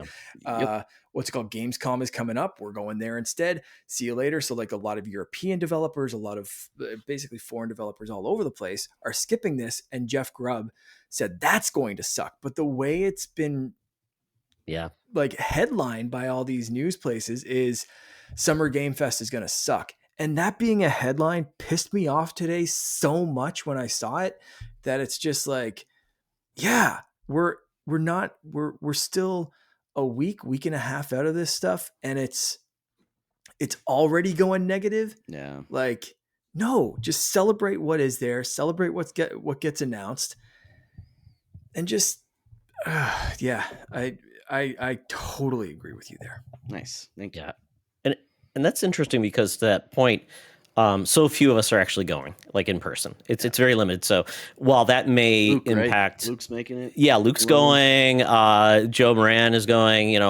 So I get it. I want it to be awesome for them because they're going, but I totally get it that it's probably going to be less impactful than if we had our friends from from other countries there. And I've heard a lot of news agencies are not even going because they're like, we want to engage with people online rather than being there. There's a Days of Play event, which is actually where you actually get to play a lot of the games, which a lot of people get invited to as well. So I can't speak to anything about the actual, like, what's on the floor, but what I'm going to see, that's hopefully, and I quite honestly, I haven't heard much of anything yet. So I'm kind of like, I don't even know what to guess will be there, what will be shown, because it seems kind of quiet right now, especially with GTA being out of the window now. It's like, is anything getting pulled in? What are they going to do? Because you don't want to be the guy that, wants to open on, I already know they said, was it Grogu, Mandalorian Grogu might be worried about opening against GTA 6, We talked about which is kind of cruise. It's kind of cool and interesting that we would even be talking that, but might be true. Cultural moment, and it I'm is. excited for things that are going to fill that space. We're not talking about the excitement; we're talking about the negative. So, like, Okay. So, okay, let's get some hate, Mark. Let's get some bitterness going. What don't you want to see? And this is, like I said, it doesn't have to even be negative. It's just, what don't you want to see that you feel like maybe doesn't All add right. I value or just something like said I that? don't. I agree on not wanting to see the hate, but I'm going to toss a little bit of hate. Not even hate, just like I don't want to see 30 minutes of like Joseph Ferris or Kojima when every other developer gets 3. Sure. Yep. And as much as I respect Jeff Keighley doing this stuff and stepping up when E3 shut down and the Game Awards and all he does for the industry, there's a lot of great stuff. But the guy plays favorites and I just like glaze over every time. It could be the best looking game, but I'm like, that game got a 30-second trailer and you're just like bending over backwards to kiss this other dude's ass because he invited you to the studio or you love him personally or Or they whatever the paid more to reason. be And it's on. just That, like, yep. shove that somewhere.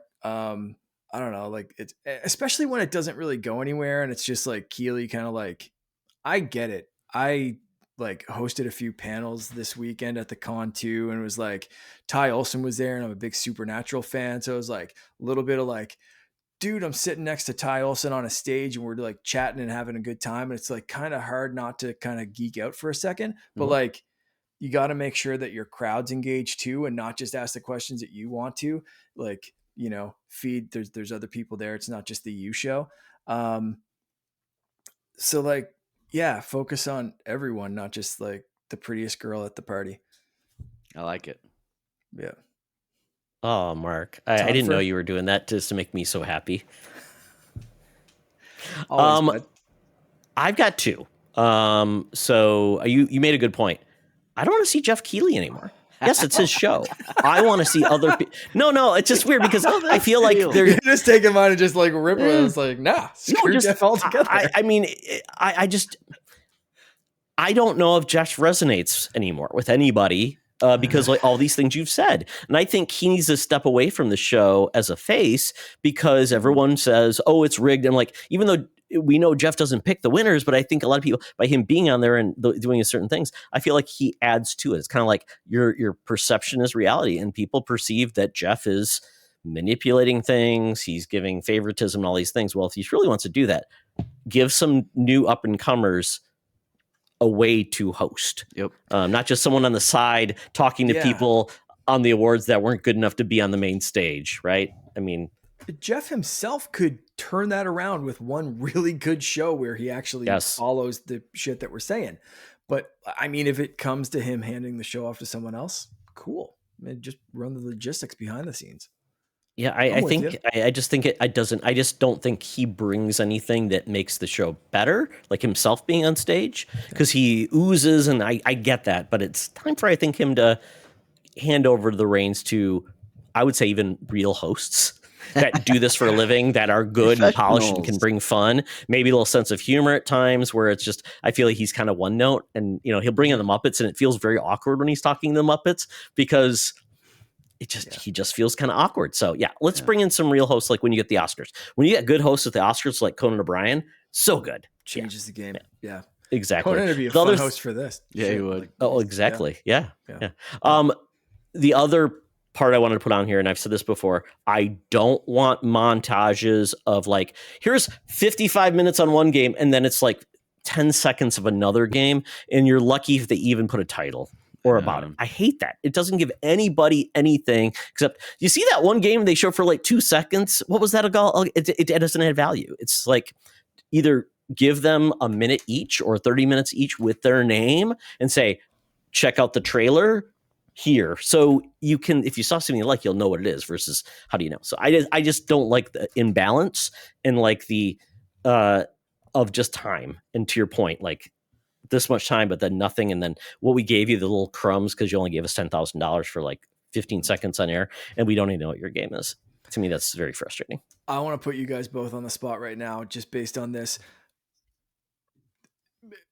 Maybe considering just, okay, money aside or whatever, because like, could we get Conan to host a video game show or something like that? Who would you like to see step up? Like, who do you think would be an entertaining host who also would be able to talk to some games, like, or talk about some games. Because I think like Conan has done that, like terrible gamer or whatever kind of thing before. So I think he'd be entertaining as someone who's touched the industry, knows a little bit enough about it, and can manipulate things that way. But like, is there an entertainer, comedian, someone that you guys know? Like, I'll give you guys some time because I threw this at you. I'm thinking Jason Mantzoukas. Just saw him on Hot Ones Versus with Nick Kroll. Yeah. I know he's a gamer. He's hosted things before. He's a comedian. He's an actor. He's over the top as hell.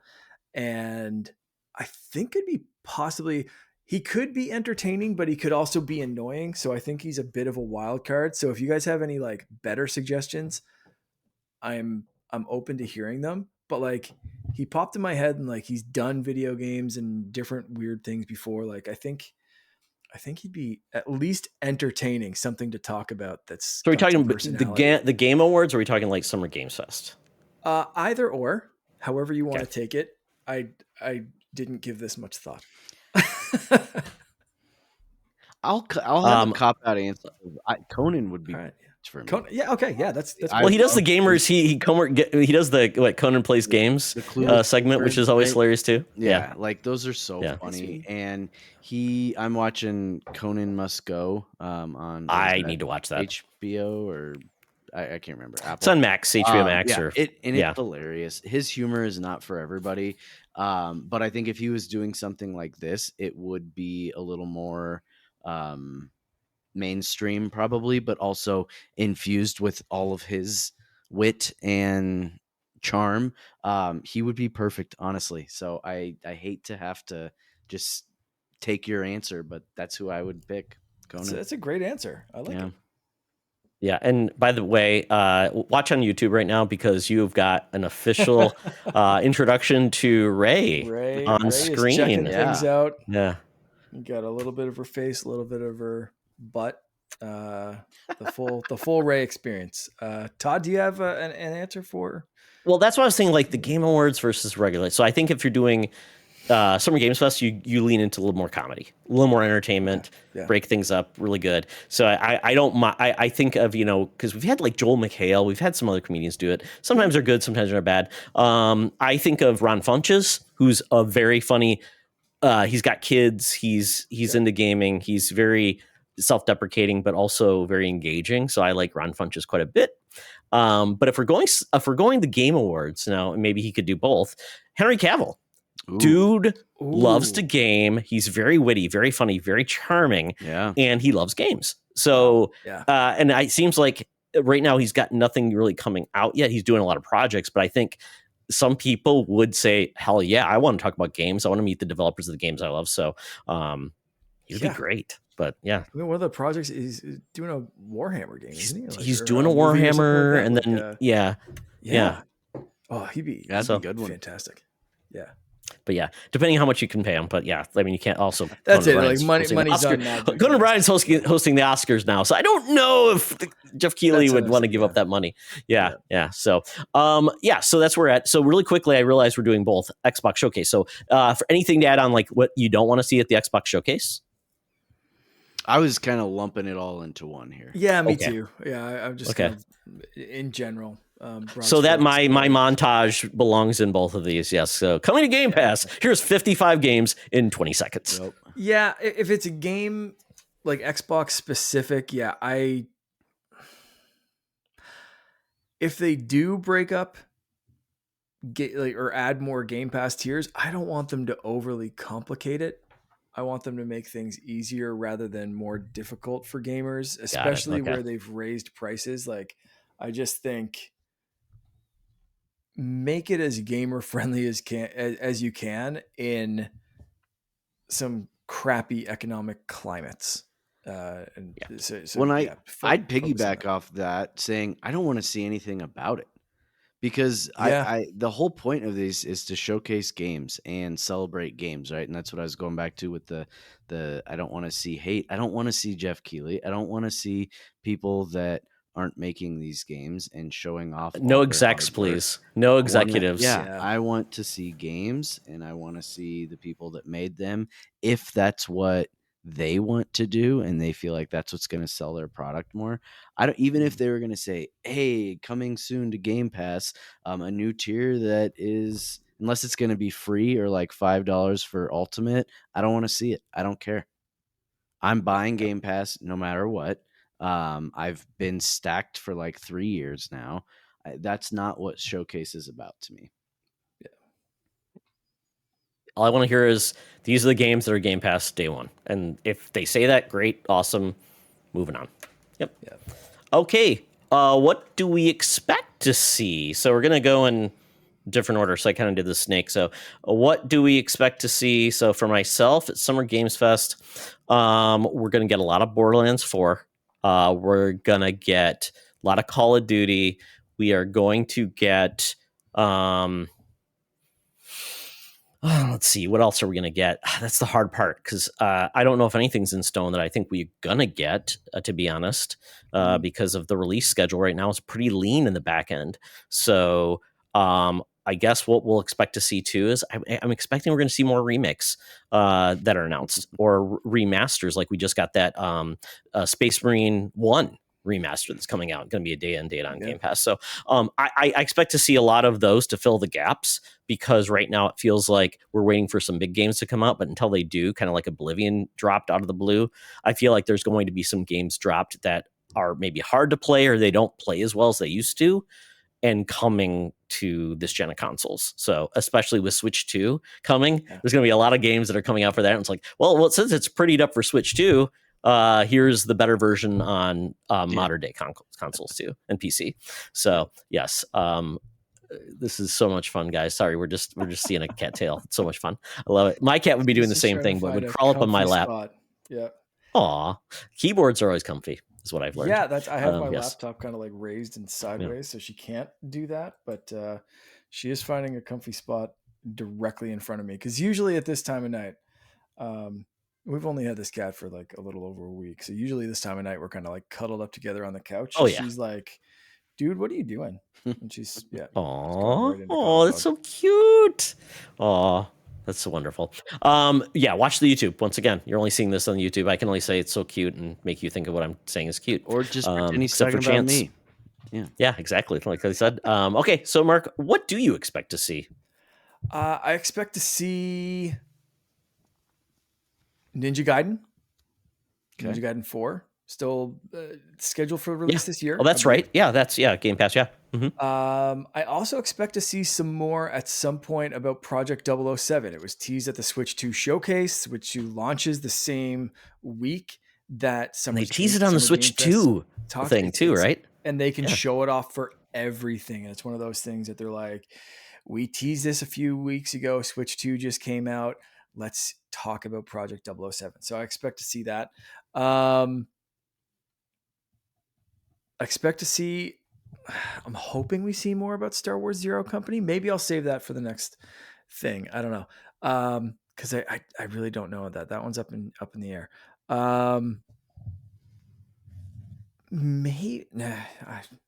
See, a lot of this is like I want to see stuff. What right? you like want. I was gonna just say like Wolverine, but I feel like Sony's gonna save that as a state of play, or it's not gonna happen, right? I'll throw one into this category, especially for Summer's Game Fest. I'm gonna say Silk Song is making an appearance. Oh, that's what I expect. Interesting. Okay. Yeah. Okay. Yeah, because remember when Switch 2 hype? Well, remember when Xbox said it's going to be on Game Pass day and date? Yep. And so that could be Xbox coming back to say, hey, remember when you said it was coming out in 12 months, guys? We want to show it. It's now going to be coming. And here's the Xbox reveal trailer. Yeah, in that case, I expected to make multiple appearances. So you get the general trailer at Summer Game Fest. You get hey, this is going to be on Switch 2. This is going to be everywhere. This is going to be this. And then Microsoft follows it up a couple of days later with like, hey, did you like that a couple of days ago? P.S. It's still coming to Game Pass day one. We're the place to play it, suckers. So yeah, I could see that making multiple appearances. That would be pretty neat for after waiting so long.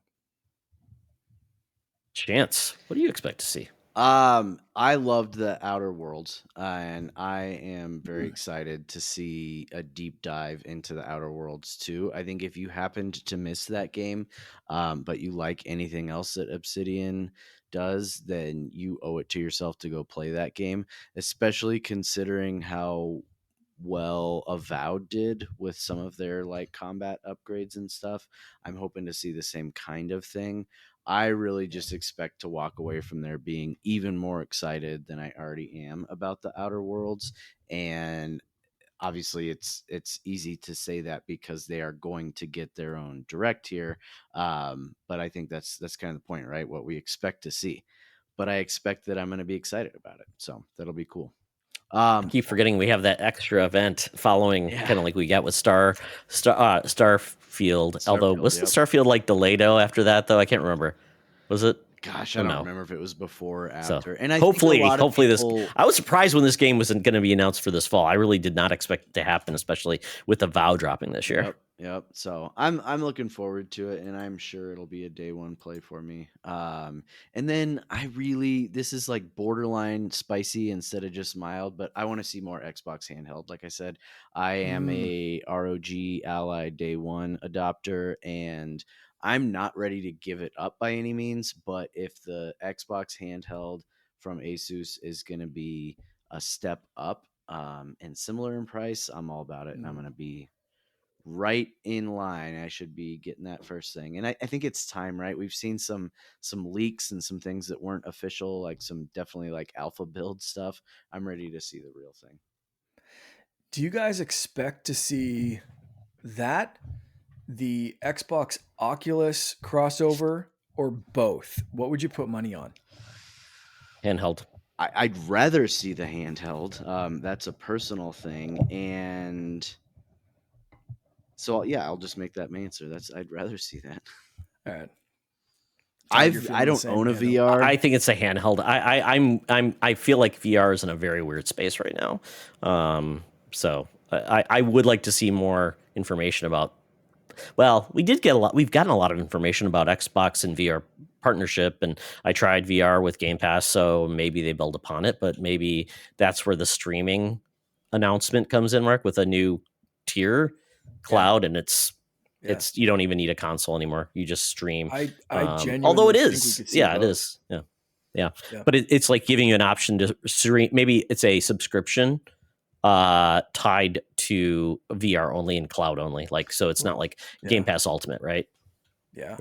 That could work well, because that's what you're doing anyways, right? It's like, well, I have this. I don't want to buy a box. I don't have a PC that's strong enough to play it. So just give me what I want, and then go from there. Yeah. 100%. Can I get a mulligan on mine? Sure, of course. Okay, so I expect to see a new series controller, so a new Elite, because it's been a long time, still missing some buttons, and I think they've had so many complaints about quality and things like that, and some of the new design elements they've got. I think it's time, since they're not bringing out hardware like for a new console. They may have the thing, but I think Todd, controller. That would be great. Mark, what do you play on your Xbox? What kind of controller are you using? Just a standard Xbox controller. I have a couple of different ones. The one that came with the system. I've bought a few. I made one in the Xbox Design Lab, but just standard controller. I don't have like anything fancier than that. Yeah. We talk a lot about the controllers and the Elite 2. Yes, you do. How outdated the Elite 2 is. Yeah. Still probably my favorite controller, but it needs some updates. The fact it doesn't have a share button is still that's it, right? Like I've eyed them a few times. I've designed them in Design Lab. I look at them every time they go on sale anywhere. I'm tempted to pull the trigger, but there's a few things. Like, I love taking little clips of cool moments very quickly and easily with that share button. And it's something that I never thought I would care about a few years ago when they first started saying like, oh, you can share clips. It's a clip button. It's like, oh, great. That's going to be used by streamers. It's like the Switch 2 and the chat button. It's like, oh, good. A button I have to pay to use. Like, shut up, throw that away. But it's stopped me from buying an Elite controller. So it's like, damn, how you okay? Yep. You got me there. Yeah, that's a great one, Todd. Weird. Yep. I think with all the new options you have in the design lab too, I mean, it just makes sense that they really go whole hog and do some really cool stuff. So, Yeah. all right. We get into what we want to see. These are spicy. These are the hopes and dreams, not necessarily reality. They'll make you sad if they didn't happen, and you'll complain, "Why didn't you show this?" And they said, "We never promised it." And you're Yeah. like, "But I dreamed it." So, Chance. So going back 2 years now, I want to say I have been begging to see Injustice 3 at one of these, and I Yes. so badly want it to happen. And there was, I don't know if either of you saw, so um, Multiverse Susie is someone who's apparently pretty good at nailing some of these leaks down. Had these posts that said multiverses shutting down, as an injustice, then doing it all again as another injustice, leaving me without any leaks is yet again another injustice. So for those of you not watching, I'm holding up the number 3. I counted injustice there 3 times. It's time. That could just be wishful thinking by Multiverse Susie. I sure as heck hope it's not, because Injustice 2 is probably for me the best fighting game ever made. And I know that's controversial probably because it's not So good. classic, but It's it is good, though. so Man, it's good. good. And the And comics are great. The fact they made so many good Yeah. comics Yes. based on the storyline too. Yeah. It's amazing. Customization was incredible. All of it. You got the Yep. Ninja Turtles at the end. Like, it doesn't get better than that. Cheaper than other certain fighting games with turtles. Yes. So Yeah. we'll see. I'm not like gonna hold my breath, but man, if we can finally get that, I'm smitten.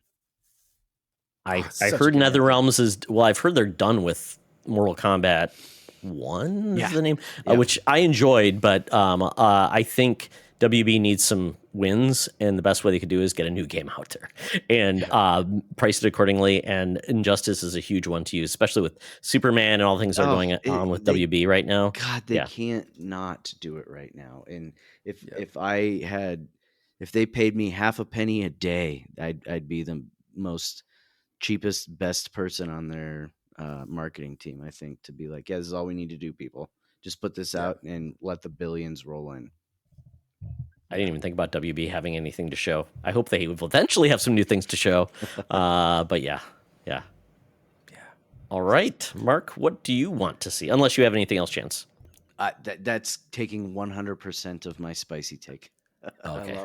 I love that. The hot ones. This is your top hot ones right now. Yeah. I want to scream Wave Race just to be a jackass, but I'm not going to do You're that. going to get it, Mark, on what is the GameCube Wave Race? You're getting that one. Yeah. Yeah. Blue Storm or Blue Storm. Yeah. I always say Blue Steel because Zoolander. Yep. That's funny.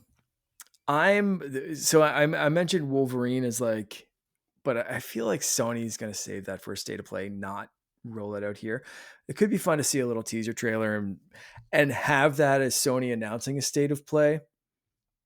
Tune in June 15th or something like that for like a full gameplay reveal at Sony's state of play or something along those lines. Perfect Dark.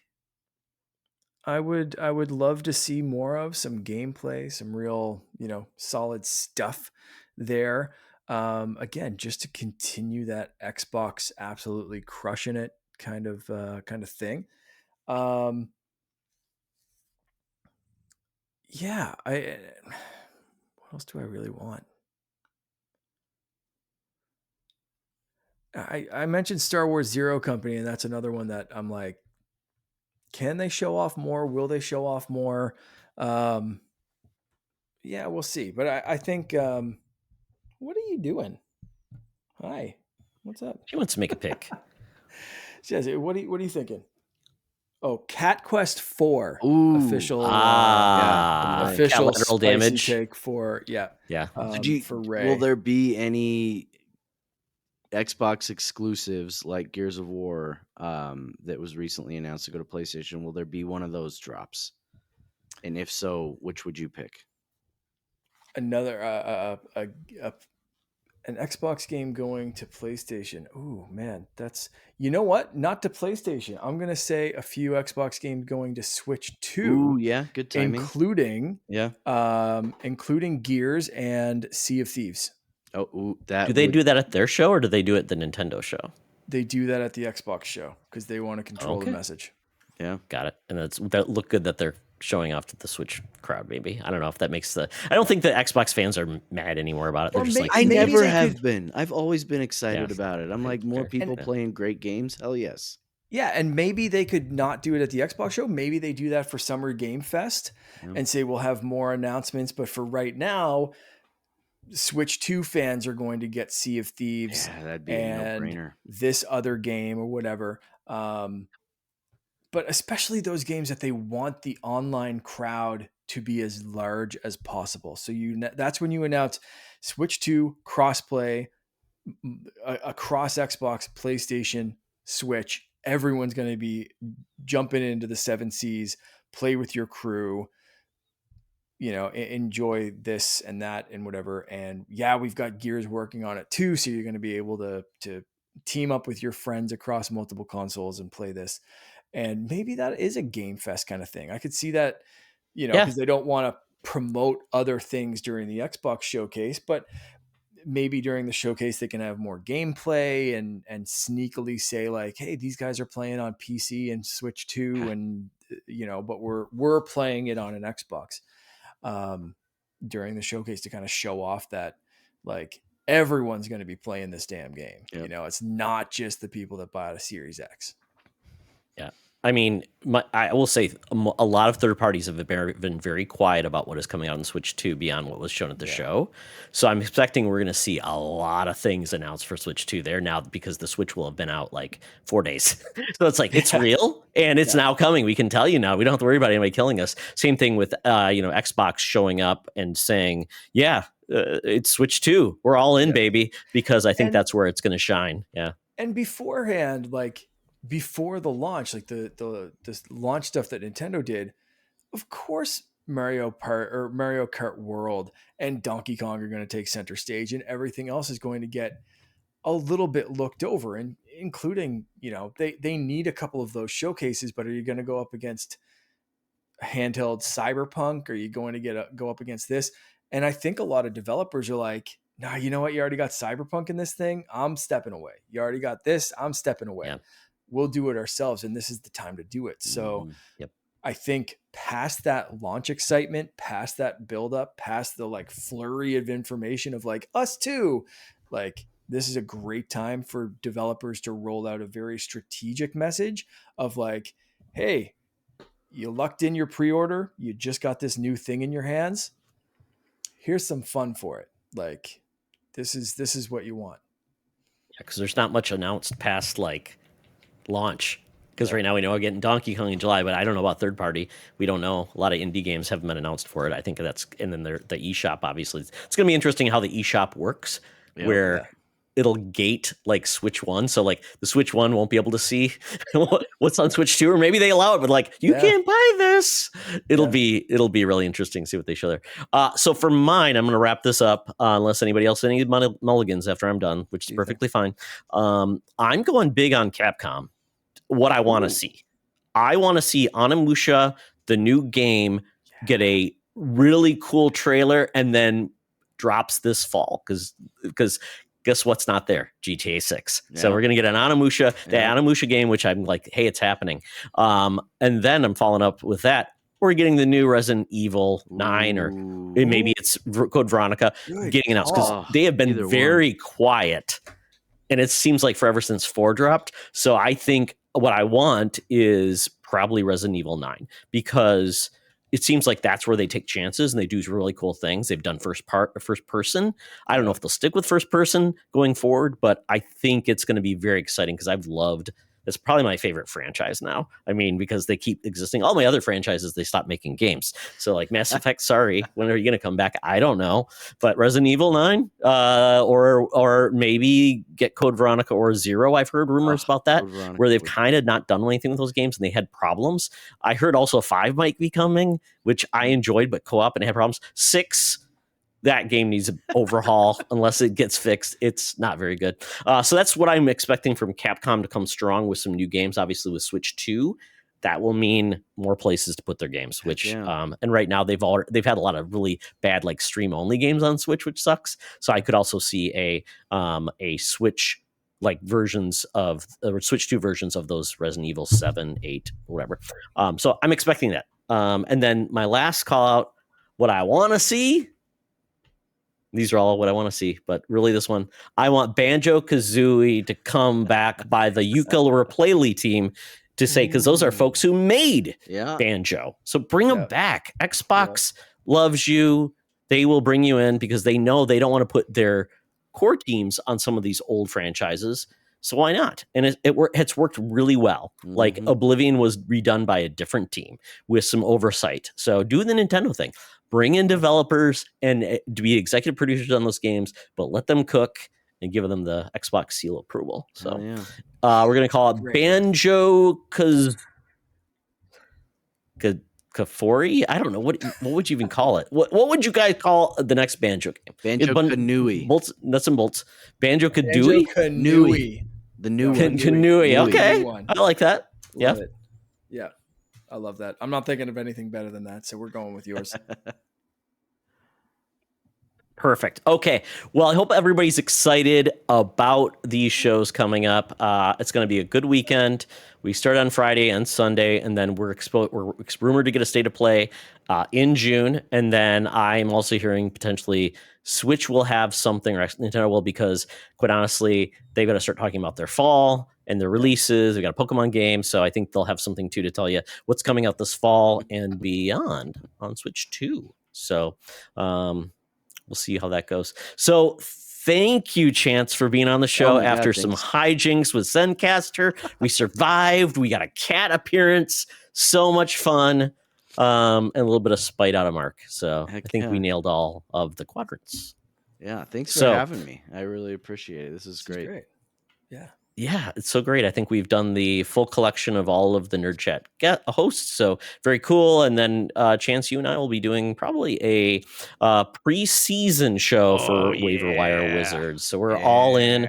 Mark, you can come in and talk about the was it Calgary Stampede or whatever the team is called, or I don't know. You got a Canadian football team over there? No. Okay. Well, that's okay. Well, we'll talk about that later. But with that, Chance, tell people where they can find you. I am the worst on the socials of all of our friends on the Nerd Chat, but you can definitely find me on the Nerd Chat. We record live Thursdays, 7:30 Mountain Time, and that has truly helped. That show has helped me understand what gaming really can be, and that this incredible community of just kind and thoughtful humans that I've met through this whole thing. So we try to, like I said, try to keep it positive until Daniel takes over usually. And I loved all the banter that we have back and forth. We're on Blue Sky and all the different places. I actually run our Blue Sky, which is scary because I don't do socials very great, but we are getting close to our 500 subscribers that we have to have. As soon as that happens, Daniel, Eric, and I want to say Ains, right? All three have to eat 8 junior bacon cheeseburgers live on the show. There will be paramedics on standby. Junior bacon cheeseburgers? I thought they were like JBC's. Yep. From Wendy's. So it's and I think your Canadian brethren has to put maple syrup on his, Mark, if I remember right. I think Eric said something about that. That makes sense. Which it's just, I love a JBC, but 8 of them, I don't think so. So. Oh my God. Do they have Wendy's in Canada? Oh yeah, I love Wendy's. Okay. Okay, cool. Very, very cool. I used to work at Wendy's. I used to run the grill, and then I would make the chili. Nice. Excellent. Fun fact. Very really cool, Chance. Oh, really? All right. Well, Mark, where can people find you? You can find me mostly on Instagram, Threads at Blue Sky at Canardian_Jedi, except Blue Sky is a dot instead of an underscore, I believe. And as always, hanging out in the Secret Friends Unite Discord. Perfection. You can follow me on Blue Sky at Todd Oxtra, at Secret Friends Unite, probably dots, and then at on on Threads, Instagram, Facebook. You can follow me at Toxtra at Secret Friends Unite. Probably no dots. And then just check out our Discord, check out our YouTube channel. Love it if you guys leave us a review. We would really love it on either that or on iTunes, or just leave a comment on our YouTube channel. We really appreciate that. And then join our Discord if you want to get into this and leave questions for us. So that is it. Thank you all for joining. And remember, folks, it's always better to play together. See you online. Is that no? Finish the fight. This podcast is part of the Secret Friends Unite podcasting network, available on Apple Podcasts, Spotify, and podcast services around the galaxy, as well as video on our YouTube channel. You can support Secret Friends Unite by becoming a Patreon member, get bonus programs and more over at patreon.com/secretfriendsunite. Join our Discord community for even more discussions on all things geek. For all the latest updates on Secret Friends Unite, make sure to follow us on Threads at secret.friends.unite and visit secretfriendsunite.com. Find our merchandise at TeePublic and Redbubble. Thanks for listening, and may the Force live long and prosper.